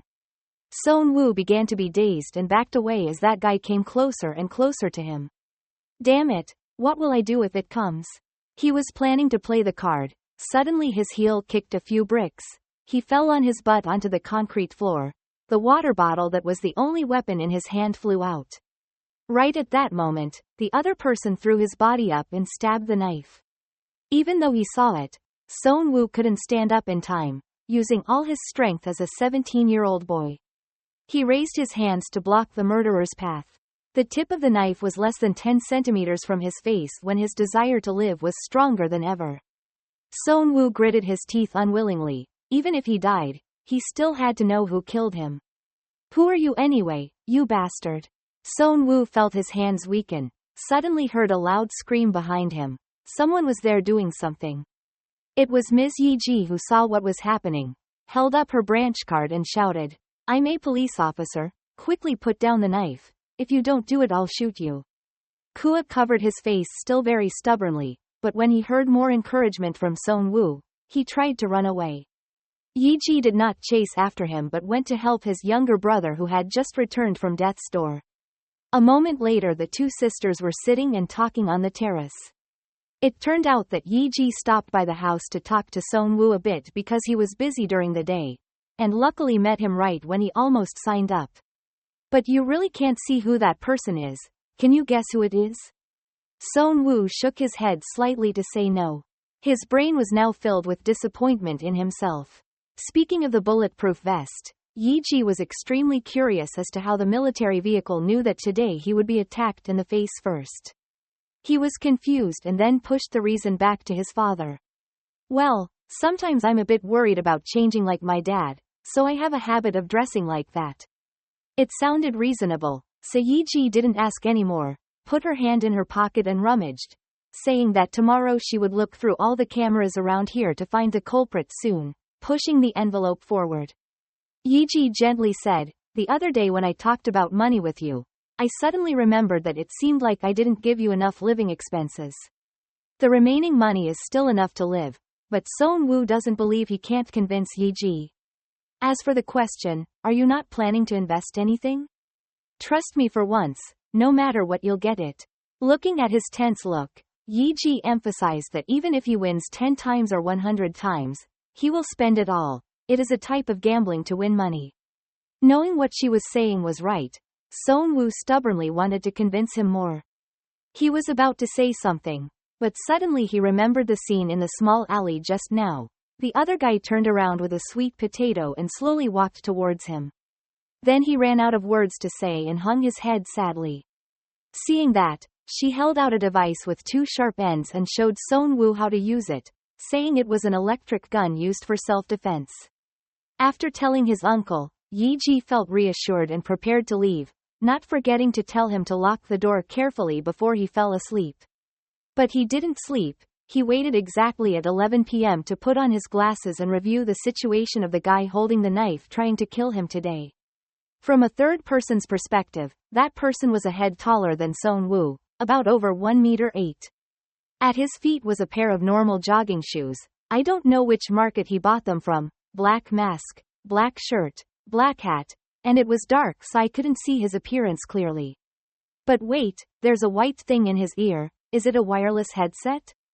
Then Son Woo remembered that he had originally planned to turn away and run away, then pressed his hand and then turned back to stick with him. Son Woo's eyes caught something important. There was a tattoo on that guy's ankle, but even then he didn't know who it was in this life. He had to let the culprit who killed him aside, previewing the worst tomorrow, but unexpectedly the system would send him to a non-special class period in the classroom. At 3:20 p.m., probably free, Son Woo took out his phone to look at tomorrow's stock situation, frantically trying to memorize the 3 types that are being invested in the most. As soon as he finished, he immediately pressed the button to call Cian, just to ask if he was sure he had the ability to buy and sell stocks. Hearing him say yes, Son Woo smiled with relief and told him to come to class early tomorrow. At 7 a.m. there was no one in the market, but Cian wrote down 3 stock names from Son Woo, saying that when the exchange opened later he would jump in and buy immediately. You said it would be sold out at 3 p.m.? He nodded, did not explain further, just said that if there was a profit, he would share it with him, and the loss would be compensated. The important question is how much capital can Cian currently raise? He quickly replied, it can't be too much, like 100 million, okay? Hearing the round number made Son Woo's shoulders shrink. What a rich crazy guy, 100 million sounds so easy. But thinking about it again, this is exactly like I am borrowing money from Cian to get rich. He has to think of a number that he can repay if he fails. But his confidence overflowed. Son Woo did not settle for less than the amount he had. He also stated a correct round number, 10 million won. The few classes still passed without anything unusual. I wonder if Cian noticed, but Seonwoo's eyes were always glued to the clock on the wall.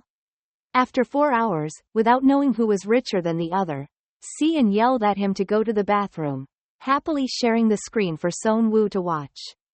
The stocks sold out just as he said, pocketing 3 million won. Seeing that what he had predicted was correct, Seonwoo's eyes were still blurred and he couldn't believe it. Suddenly his friend clicked his tongue and said it was such a pity, if he had put in 100 million, he would have earned 30 million, right? It's not wrong to say, but the more money, the more risks. At first, Seonwoo was afraid, but now he regrets it. Anyway, Cian pegged Seonwoo's profit at 1.5 million. He didn't have a trading account, so his friend held out a pile of cash. This is all I have, I'll give you the rest tomorrow. This 50,000 bill is similar to the 500,000 bill in Vietnam that he wrapped in 10 pieces to go to school. So will it come up again tomorrow? Seonwoo listened confusedly and didn't understand.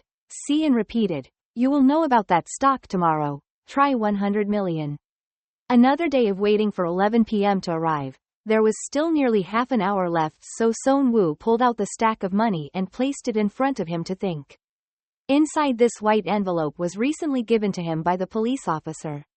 He remembered what she had told him at that time. These virtual currency stock games are just like black and white. No matter how much money you earn, it's all gone, so you definitely won't get involved. Seonwoo suddenly had a headache. Should he continue playing or should he just stop playing? Never mind, the printer is already printing. Just bring it in and continue calculating. The image of his father appearing to congratulate him on reaching level 6 surprised Seonwoo. He explained that depending on experience, the level was decided, making him understand nothing. It's been a long time since I've lived a single day, so why increase experience for that reason? Of course, the system did not answer, but only told him that the skill he was currently using allowed him to see the worst thing tomorrow within 10 minutes and 10 times of practice. Then let's go in and see first. His room disappears. The surroundings are a bit dark. It takes a while for your eyes to get used to the dimly lit scene. Near my ear I hear a moan. Someone help me? Seonwoo couldn't see it, so he curiously asked who it was. The other guy was shocked by the pillar. The rabbit could not answer Go Sung Bom. Seonwoo didn't remember that name, but when he looked at the face behind the plastic bag, he immediately remembered that this was the thug who cornered Cian Ali and stole his money, acting arrogant and asking for more money. When he saw it, he immediately recognized that he was Seonwoo. Sung Bum already opened his mouth and asked, this crazy guy, you kidnapped me because you were beaten, right? It was Wang Min who hit you, not me? Seonwoo pointed at himself bewilderedly and asked again, are you saying I kidnapped you? Makes this guy want to jump up and down. Besides you, who else is coming in here? He scratched his chin in thought. What reason do I have to arrest this guy? Sung Bum didn't care at all. He opened his mouth and asked to remove the light wire. Grabbing a piece of wine bottle lying nearby, Seonwoo walked to the rope door, not forgetting to comment many times. He did it very quickly, but Sung Bum's urging kept ringing in his ears. As soon as half of the ropes were broken, he stood up and sucked Seonwoo's entire body flying behind him. In terms of fear, I can't believe it, saving Sung Bum, but he returned the favor with resentment? Can't leave it like that, start watching that part again. Seonwoo put his hat back on, and the system took him to the part before removing the bag covering the thug's face, stomping hard on the thug's chest and moving away, using a holding tone to gradually interrogate him. If you don't want to be beaten to death, then answer clearly. Among the things you did today, is there anything that deserves this kind of revenge? The plastic bags shook and made a loud noise. The real thug freely declared, I stole 1 million won from a kid at the same school. Is it because of this? Seonwoo ignored the next question and asked again who was that guy. As soon as he heard Xian, he was extremely confused. Could it be that I disowned this guy just because he stole Xian's money? You have to watch more to know. The big but shy thug, when he heard the footsteps approaching, he was scared to death. Coming closer, Seonwoo could clearly hear the smell of alcohol, It was true that this guy had drunk a bit before being arrested. He raised his hand to touch, causing Sung Bum to panic. Keep telling someone to save me, don't trade my organs. Son Woo looked from his face down to his body and down to his ankles, temporarily seeing nothing until he discovered an extremely important clue, to the point that he had to lean over and lean on one hand to look closely. The next morning at high school, Sung Bum was still very leisurely calling Wang Min to chat, and by the way, invited his accomplices to rob some students for pocket expenses. Son Woo hid in a few places in the hallway to follow this thug, eavesdropping on his conversation. With a proud face, he told Wang Min that I had found his class with a lot of money the other day. Xian was in 7th grade, his first year. The delicious prey was right in front of the door. How could he miss it? He rushed straight in. Grade 7. Blame your brother. Luckily he passed by. That uncle was so strong that it hurt so much when he twisted my arm. Sung Bum turned his neck and shoulders around, suddenly saying that it was because he broke his arm that my old injury recurred. If you get injured, you have to pay for medicine, right? Take out your wallet. Sung Bum snatched the wallet away like it was his belongings, and laughed and said he really liked your personality.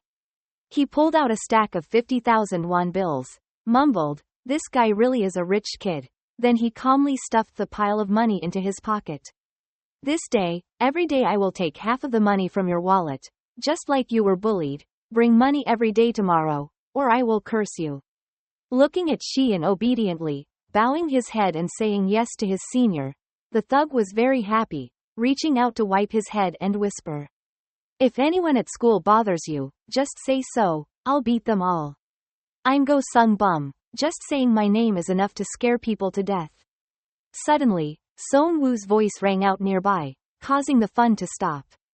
He was angry and already knew the last thing when he saw the person greeting his senior, and by the way, he apologized for the previous day. Suddenly Son Woo's eyes looked down, respectfully crawling, your shoes have slipped, can I tie them up as an apology? Suddenly having such a humble and pleasing guy like that, how could Sung Bum let him go? He looked at Son Woo bent down and laughed happily. He was smart and sweet, groping the junior's thighs and praising him. His senior's calves were said to be muscular, mainly to find a way to lift up the hem of his pants to see the tattoo on his ankle, so it completely matches the pictures I've seen. Sung Bum left satisfied, considering that the brat was reasonable and welcomed him respectfully, so he liked it very much. Dukan had walked a while but Son Woo had not raised his head yet. His mind was replaying the images of that night, from his figure to the piece of clues he had just found. All of them were staring at Sung Bum, himself. He staggered and told Wang Min on the other end of the line, little Xian is so fat, from now on I'll get to enjoy a piece of this every day. He was talking loudly, but who knows when a person would appear behind him and press a stun gun into his back.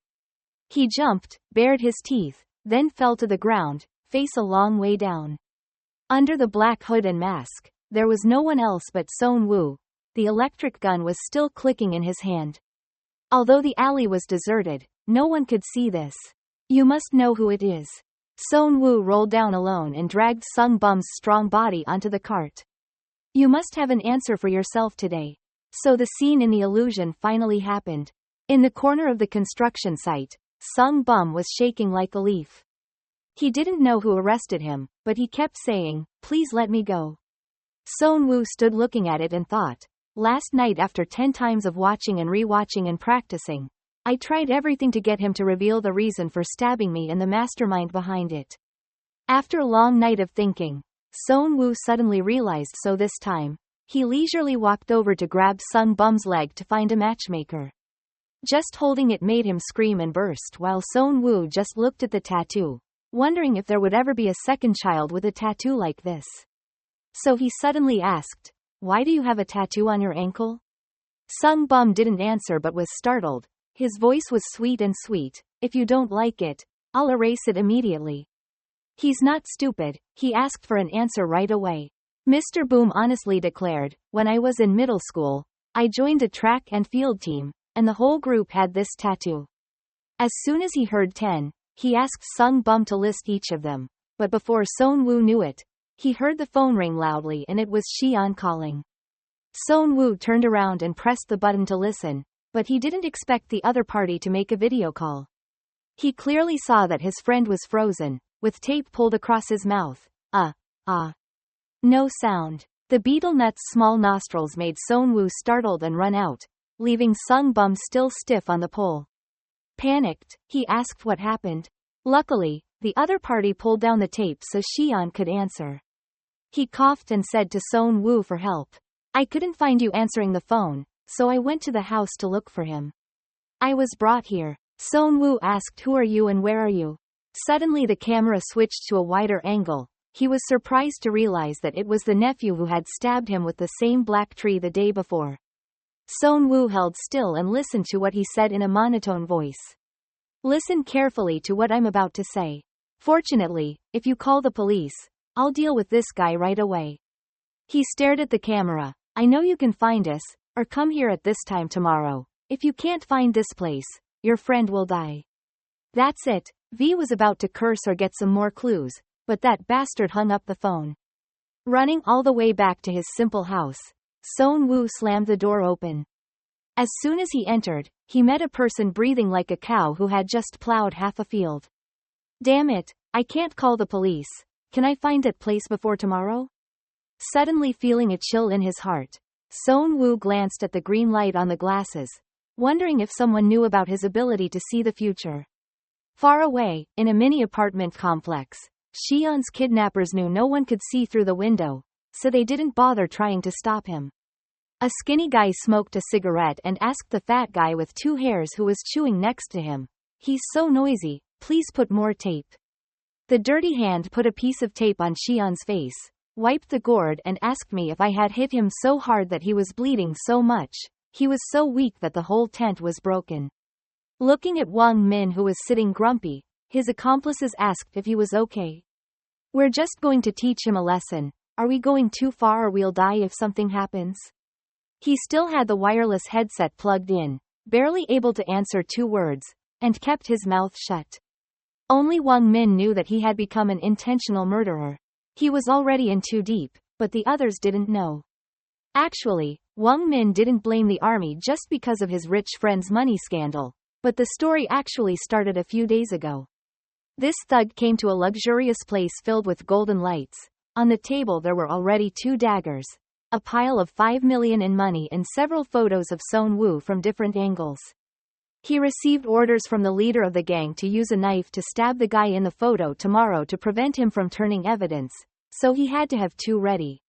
Looking through the photos, Wang Min realized that this was the guy he had fed, beaten, kissed, and extorted money.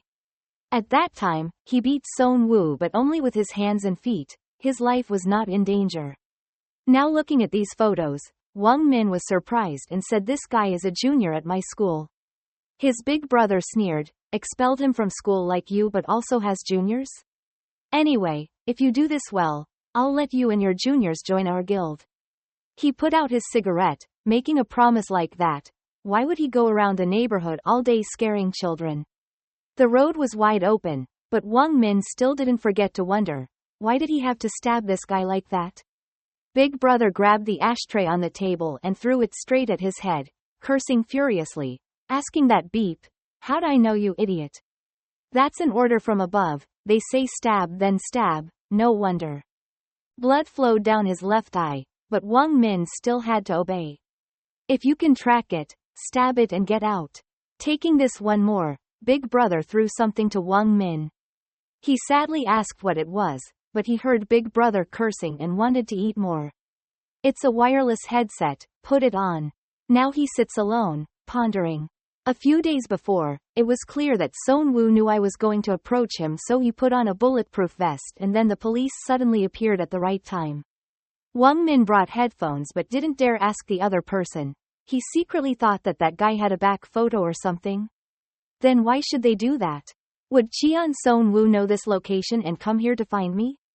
The more I think about it, the more confused I become. My hands touching my face tremble. Am I careless, or am I confessing? Sung Bum had to pee and was so scared that he was shaking. He kept calling out if anyone was there. "It's too dark, help." As soon as he heard footsteps running towards him, he lost his mind. Oh my, there's someone here. But thank boom, the new kid was Son Woo, so he had to swallow the curse that was on the tip of his tongue. He didn't want to talk to this guy. Just ask him one question. I need to know something. Tell me and I'll let you go. Of course he agreed. He could ask anything. But he didn't expect him to ask the location of Kim Wong Min and his group. 30 minutes later, Shi-An's kidnappers still remained in the same position, one lying down, the other sitting complaining about when the food would be delivered because they were so hungry. When I eat, I always complain of being tired and hungry. I keep staring at my phone even though it's only been 10 minutes since I ordered the food. Who would have thought that the good-natured shipper would flip his hat up and roar at him with the electricity-generating product in his hand? You called me to come, but why couldn't you hurry up, you damn dog? Son Woo pushed straight outside the temple into the fat guy's cam, used his ass and then collapsed to the ground as quickly as possible. His accomplices heard the noise and ran out to see. They clenched their fists and saw Son Woo rushing into the house. He slid under that guy's armpit, then quickly pushed himself up, threw his new white hat on his face like a drug addict, and punched him once, causing him to fall backwards. Son Woo rushed straight into the bedroom. As soon as he saw Shi-In, he shouted, "Are you okay?" His friend was covered with several layers of tape and still looked extremely enthusiastic. "Wong Min, please help me." He was the mastermind, but he trembled like crazy when he saw Son Woo standing in the doorway. Green beans, he's really here. He can never win. He knows everything, which means he's invincible. Wong Min let out a curse. His face was so scared that he didn't know what to think, so he grabbed a nearby fan, threw it straight into the window, used his foot to escape through the newly opened road, but let it go. Followed by a call. He ran and breathed heavily, afraid of Son Woo like he was afraid of being chased by a fierce dog, determined not to get close to him. Tried to speed up, but Son Woo was afraid he wouldn't be able to catch up. He opened his mouth and called to Kim Wong Min, "Can you hear me?" Son Woo knew he had to catch this guy, but he still ran like crazy. He had a reason to capture Wong Min, because his fortune-telling skills told him that the worst thing that could happen today was that son of a bitch Wong Min would die in front of him. Son Woo became more and more desperate, unable to let that happen. Aim not to run back to Wong Min. I'm afraid he'll run out into the street like this. V immediately played the card face up and shouted at him, "Don't run out there. You'll die if you keep running." Sure enough, it stopped immediately, its face full of bewilderment. It stood awkwardly waiting for Son Woo to come running, absent-mindedly asking, "Why am I going to die? How do you know?" He panted like a dog when he arrived, feeling his arms and legs shaking like an old man. To convince the thug to believe him, V pointed forward, saying that right behind this alley was an 8-lane road. If you kept running like that you would be hit by a truck. It sounded very reasonable, but Wong Min got mad. He opened his mouth to retort, "How do you know?" His eyes looked terrified. Unable to let it overwhelm him, Son Woo regained his breath quickly and firmly demanded to answer, "Who told you to stab me with a knife? Who do you work for?" Wong Min gritted his teeth in disbelief, starting to see that the theory that this guy knew everything had come true. He cursed a few words. "Why do you know everything but don't know what you need to know?" Son Woo really wanted to know the answer, but in fact he couldn't. The preview ended here. He didn't know what would happen next, and he didn't have a chance to do it again, so he had to calm Wong Min first. Satisfied. Thinking so, he tried to raise his hand to calm it while it was trembling in resistance. "You and I can pretend like today never happened, and I won't report to the police the case of you trying to tease me or the kidnapping of Shi-In." Son Woo caught those words and quickly asked who it was. Who was it? Looking at Wong Min's shaky appearance, he was sure that this guy was deciding whether to say everything or not, so he approached with a comforting voice. "Tell me, I will help you. You can see it too, right? You know I have the ability. You ran away just now because you were scared to death of it." Suddenly Wong Min cursed loudly at the person on the other side of the headset. "I understand. You shut the fuck up and let me go, bitch. I'm talking to Cheon Son Woo. Do you understand, you son of a bitch?" He immediately stopped and asked, "Who are you talking to?" Made Wong Min realize that he had just let this guy know that there was indeed someone behind it. He stammered in protest. No, it's nothing, but Sonwoo's attention hit the white headset, trying to convince the gangster. First, just give me that wireless headset. You're listening to someone's command through the headset, right? Wang Min suddenly widened his eyes in surprise. He trembled and put his hand to his ear when the headset was heard, emitting strange light and yelping sounds. Sonwoo didn't understand what was going on. He just heard the guy mumble, "Help, save me." He was sweating profusely trying to figure out what was going on. Wang Min's ears exploded with a bang. Blood splattered from them like two grenades planted there had just been pulled out. Blood poured out like rain all around, splashing all over the stunned Sonwoo's face. He was dumbfounded as he watched Wang Min fall backwards, his limbs numb as he watched, trying to remind himself to help him but couldn't, his mouth only emitting a few sounds, trying to fight back but failing. When Wang Min was just a corpse and fell to the ground, Sonwoo fell down and sat down as well. He stared at the body that was talking to him just now, finally destroying the terrifying tough guy. Very quickly, everyone was taken to the city police station. After all, they were victims, so neither Xian nor Sonwoo were detained. The rich guy's face was covered in tape, but he looked much better than Sonwoo. He even looked up and asked, "Are you okay?" Holding a glass of hot water in his hand, he tried to answer unwillingly, "You were just kidnapped and beaten in a fight. It's better to take care of yourself." Xian also intended to do so, but looking at Sonwoo's filthy hands that looked miserable, he couldn't help but feel so pitiful inside that he asked. But Sonwoo's whole body was shaking uncontrollably, not just his hands. After all, this was the first time he encountered something like that. If being calm is strange, it hasn't been long since my father's funeral that these strange things happened. Seeing that the situation was not good, Xian suddenly suggested, "How about you come over to my house to sleep temporarily? I talked to Mr. when the police asked about it earlier. They also said you've been in a lot of danger lately, and it's still better for me to help you alone in the attic." It sounds reasonable, but Sonwoo still has a lot of problems, especially the computer, so I had to wait until I thought more about it. Suddenly, Ms. Yiji came up from behind Xian, calling his name with obvious concern. The hospital had just called her. Kim Wang Min had just died on the operating table. Based on the testimony of the homeless children, we plan to investigate people related to Kim Wang Min. And you must be Xian, right? Must be very scary, right? His friend tried to smile. After all, he didn't see Wang Min explode right in front of his eyes, so it was okay. In Yiji's eyes, this kid seemed calmer than someone who had just been kidnapped. So she asked again, "How are your parents? Are they abroad?" Xian replied that butler Kim was coming, but the story of having a butler was not very common. Yiji didn't hear it and thought the deacon from the church was coming to pick him up. Shining strange eyes on the boy as if he were an alien until he saw a black cake that looked expensive and appeared outside the door of the police station. Butler Kim with his hair tied up appeared in an extremely professional black outfit, only looking at Xian and softly calling out to the master, "I'm here to pick you up." Xian walked back to the car, and by the way, told the car and the army to keep it and get in touch. Now all he needs to worry about are the scars on his face. Yiji watched the car leave and couldn't help but blurt out, "Is his family really rich?" Having finished his work here, Sonwoo tiredly stood up and asked for permission to go home, but Yiji did not agree. "Are you planning to go anywhere alone?" Kim Win Min was just about to stab her to death, but then she died from an unknown explosive that injured her head. "I'm the only witness."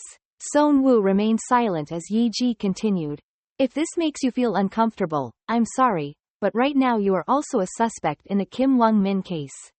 She sternly announced, "Whether you did it on purpose or not, you kidnapped and threatened Sung Bum. I will be responsible for you, so from now on, stay at my place for now." The police's suspicions are not as worrying as that. Sonwoo immediately protested, "Why do I have to stay in the house with a single woman?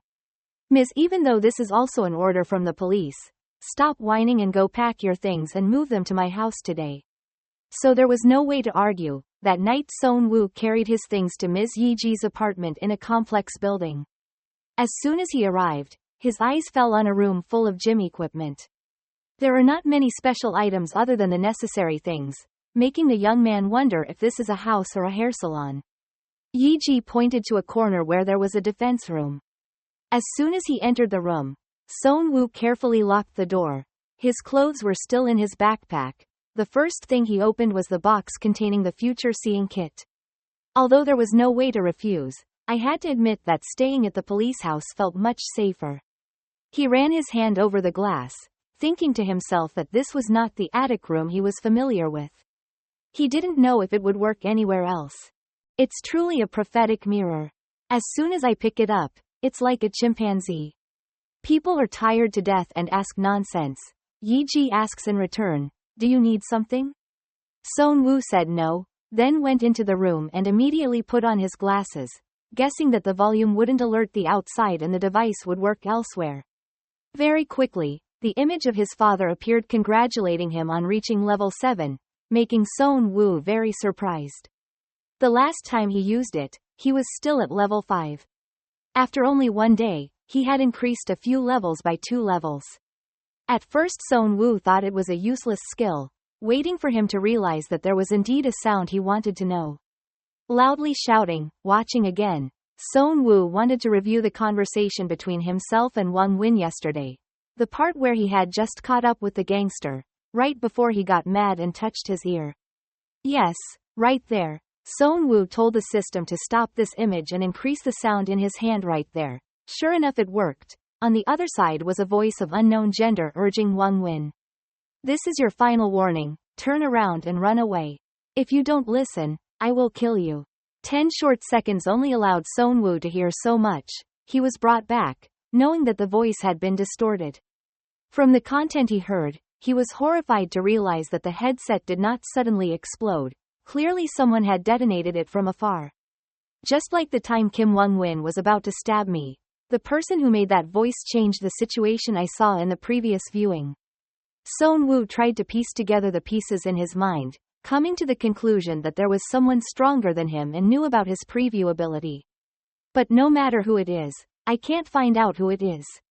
Confused, Seon-woo switched to using the skill of predicting the worst tomorrow to prepare. Suddenly I felt the space around me was strange. Each house was paneled with brown wood, the same color as the large tables and chairs, placed close together. The luxurious furniture and furnishings made him wonder where this was, but just a second later, he could smell blood in the air. Someone's hand was clutching the tasseled, bleeding wound in his stomach. There was a very familiar voice calling in my ear, giving me goosebumps. Yiji had been stabbed in the stomach. Her whole body was exhausted trying to tell him to run away. As soon as she pulled away, she fell to the ground. Of course, Seon-woo did not run. Go back and see what's going on. The police officer's eyes looked at the ceiling with a vague look and then gradually closed. The weight of her body falling on Seon-woo's arm scared him terribly. Scream, sister. The next morning, with blue sky and white clouds above Yiji's apartment complex, Seon-woo walked out exhausted as if he had only slept a little. He heard a loud noise so he went out to check it out. He was curious about what she was so drunk that she was so scared inside the machine. Giving Seon-woo a glass, the police officer said, "This is what I drink instead of breakfast every day, so I tried a piece too." Looking at that drink, it evoked the image of red blood pouring out of Ms. Yiji's stomach, the fatal stab that killed her right in front of Seon-woo, making him terrified, looking at the cup and stunned. Yiji just thought that he didn't like drinking it himself, and told her that this was very good for your health. Not knowing how to start, Seon-woo hesitantly asked, "Sister, can you wear something like a bulletproof vest to work today?" She was surprised. Why was she wearing that shirt and shoes? It was so uncomfortable. Seon-woo didn't know what to say. He could only urgently beg for just today. But Yiji was only worried about gulping down the entire glass of water and urging the boy to go to school quickly or else he would be late. Seon-woo refused to give up, held out his phone and begged her to download an app to help relatives or friends locate his location. He urgently used all the words he had to convince Yiji, "If you install this we can determine each other's location." "I did it because I was worried about my sister." Putting her hand on the child's head, Yiji comforted me. "I'm sure you're still very afraid of what happened yesterday, right?" She finally agreed to download it, as long as doing so could make Seon-woo feel more secure. That morning he still went to school as usual but was in a gloomy mood and kept huddled in his desk thinking, even if he knew her location, I still couldn't follow her all day. Like the police are. And I couldn't convince her to wear a bulletproof vest. Looking at the clock, which was about to turn 2 o'clock, Seon-woo remembered that the time the police officer died was 3:45 a.m. It's less than 2 hours from here to there. How do I find Ms. Yi-ji and stop that from happening? Seon-woo's hand rustled the pen, and he became more and more sad because when the preview started, he saw the scene where Yi-ji was stabbed. So no matter how many times he tried to practice, he couldn't save him. He outlined that room in his memory on paper. It looked quite like he couldn't think of anything like this place. Where exactly was it? Seon-woo couldn't figure it out. Should he call and tell Yi-ji what he saw? What if she doesn't believe it? What should I do? Suddenly Sheehan approached and pulled him out of his thoughts. The two of them should have been choosing codes on the stock exchange by now, but today he had no thoughts at all. Sheehan doesn't care much about making money. His eyes saw the image on his friend's notebook, and he immediately smiled and said, "You're good at drawing, and you'll immediately know it's worth it." He looked up at his friend and immediately asked, "What did you say? What's the room price?" Pointing at the beer bottle on the table for a moment, Sheehan said that this is the way to arrange bottles on the table of a barroom but had never heard of this term. Seon-woo wrote down or asked again if that was the place where do some drunk adults come often. "But how do you know that?" Sheehan explained simply, "My mother used to work in places like this when I was a child. She pulled up a chair and sat down, laughing and telling me that while my mother worked, I often played alone in a room like this." Someone like a gangster? Seon-woo was worried, so he asked, and the answer was indeed yes. Sheehan said that since she was a child, she had seen many people like that, so she was very scared. Damn it. Seon-woo's face turned pale when he heard it. Suddenly he heard Sheehan say something on the phone. "Yes, I'm okay. Are you still at the school gate?" It sounded like a brief report call. Seon-woo curiously asked who it was, who was standing at the gate of his school. The guy who answered was of course Young-ho, my bodyguard. Although he heard Sheehan say that his father paid for a bodyguard, it still sounded strange, so he slowly explained, "I told you yesterday that it was arranged by my father, but who would have thought that the person was the bodyguard? Is the one who helped us when we were bullied by the bullies in school in the clown behind." I think Sheehan still remembers at that time, but Seon-woo was beaten up at the time so he probably didn't see it. Now he's stupidly asking again. Sheehan nodded. Hearing that he was the top in this area, he smiled. "From now on if someone bothers you, just howl at me. I will warn you to come out." Just saying that, Seon-woo immediately grabbed his friend's hand and squeezed it tightly, looking so serious that Sheehan felt scared and backed away when he told him he needed help. This is a life or death situation, it's urgent. Needless to say, just looking at this face, I know that Seon-woo is not joking. While Seon-woo is worried about saving Yi-ji's life, she is on a mission in a building with a lofty name of heaven. Now that her industry card was out, she seriously introduced herself as a police officer and asked if Mr. Jo Krun-sang was here. The receptionist held the walkie-talkie in his hand and asked the person on the other end of the line if Krun-sang was at work. As soon as he heard that, he stood up and led Yi-ji to a long, wide hallway, pointing forward, inviting her to go to room number 6 to find someone. Krun-sang was warned that the police were coming, so when he saw Yi-ji open the door, he immediately asked, "Why are you looking for me?" Just to avoid wandering around, Yi-ji asked directly, "Do you know a student named Kim Wong-min?" It was obvious that the guy who gave the knife and the mission to that thug, but now he was shaking on the sofa, looking at the police officer with a confused expression. "Who is Kim Wong-min?" He acted like he didn't know anything when Yi-ji continued. "He was an 18-year-old student who just passed away yesterday. We found a recording of recent calls between the two." Yet Krun-sang still denied it, proud to be a businessman in this area. "Do you know how many calls a businessman like me has to make every day?" Yi-ji now always plays cards to make him less confused when recovering information on Wong Min's broken phone. "We found this audio file. Listen carefully." The first question was from Krun-sang asking, "Is everything going according to plan?"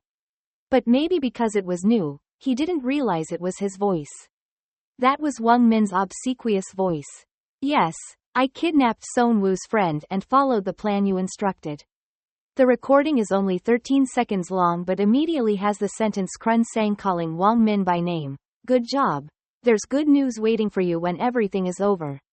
Reaching out to turn off the recording, Yi Ji suddenly asked, Hey brother, does the voice of the person Wang Min called earlier sound familiar? She glared sternly at the gangster and warned, If you cooperate now, we can handle this quickly. Please keep quiet and cooperate with the investigation. Krun Sang was far from cooperating. The rabbit reached into his shirt pocket and searched for something, cursing at the pennywort green beans. I told them to erase all the evidence. The son of a bitch didn't listen. Seeing the sharp knife that had just been pulled out from Krun Sang's shirt, Yi Ji said in a stern voice, Are you crazy?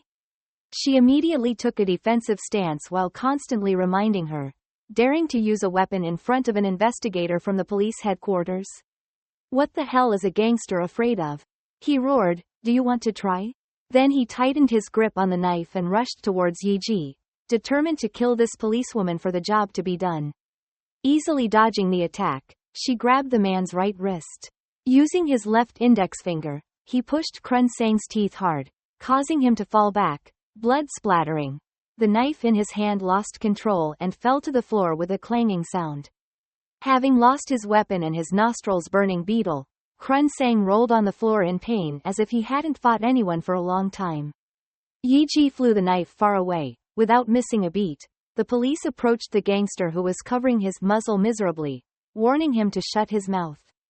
From the beginning, I found it strange that a local gangster like you would dare to use mini-bombs and deadly violence like that. Who ordered you? Yi Ji asked, his hand reaching behind his pants pocket to prepare the metal goods, not taking his eyes off Krun Sang's tiny eel eyes. This guy was clearly stubborn. She turned him over and clasped her hands very firmly. If he couldn't speak, she slowly went to the station to confide. Right now, you're in big trouble if you dare to pull out a knife in front of the police. Are you still arguing? Suddenly, the sound of shoes tapping was heard from behind, and a dark shadow covered Yi Ji's head. She looked at the person who had just appeared at the door silently, surprised and asked, What's the matter with you? As noisy as it was inside the room, outside the hallway the receptionist still sat quietly until Sonwoo appeared with a smile on his lips. He pointed to the next room and asked, Could you open the door? I need to go in there for a bit. He pursed his lips and immediately cursed, This crazy guy. Do you know where this is? Wearing a school uniform? Are you stupid? Without taking his eyes off the goods in his hand, he told him to leave, but Sonwoo still persisted in begging. Hurry up, I need to check this a bit. Already starting to frown in distaste, muttering to get away while I'm still talking kindly. Unexpectedly, I heard the student's name respond immediately. That was the correct sentence I needed to say. Sonwoo's eyes were deadly. He didn't hesitate to repeat. He opened the door while I was still talking nicely. I was in a hurry. Finally, the courtier raised his eyebrows and looked at him clearly, then suddenly stabbed Sonwoo in the face. Does this bastard dare to lie? With one hit, it continuously landed on Sonwoo's head. He could do nothing but put his hands up to cover his head, gritting his teeth to endure his curses. Are you stupid or something? Why are you trying to talk to me all night, you crazy bastard? Before he finished, the guy grabbed Sonwoo's hair and dragged him into the room next to him, demanding to open the door to take a look. Dragging his body along with him, he was determined to snatch this brat like a newbie today. Sheehan ran in as soon as he saw his friend was about to be dragged inside. He shouted, Don't hit my friend, which made the gentleman feel annoyed. He sat down, confused and asked Sonwoo, Are you okay? But his hair was so painful that he couldn't answer. The courtier answered for him, Is that your friend? Friends are like your groin. Do you hide from each other to these places? Seeing that this situation was not good, Sheehan didn't know what to do, so he opened his mouth and called out, Mr. Jongho. Whose name is that strange? The gentleman frowned and asked, Who did you call? I heard the sound of heavy metal hitting the pillars on the floor. I stepped down from the fire escape and opened the door, and Shi-en's cool bodyguard wearing glasses suddenly appeared. Short 3-word request. Open the door. This attitude made the polite man angry. He quickly walked over to Jong-ho and cursed, damn it. What the fuck is this again? But before he could touch the bodyguard, he was immediately punched in the middle of his big belly.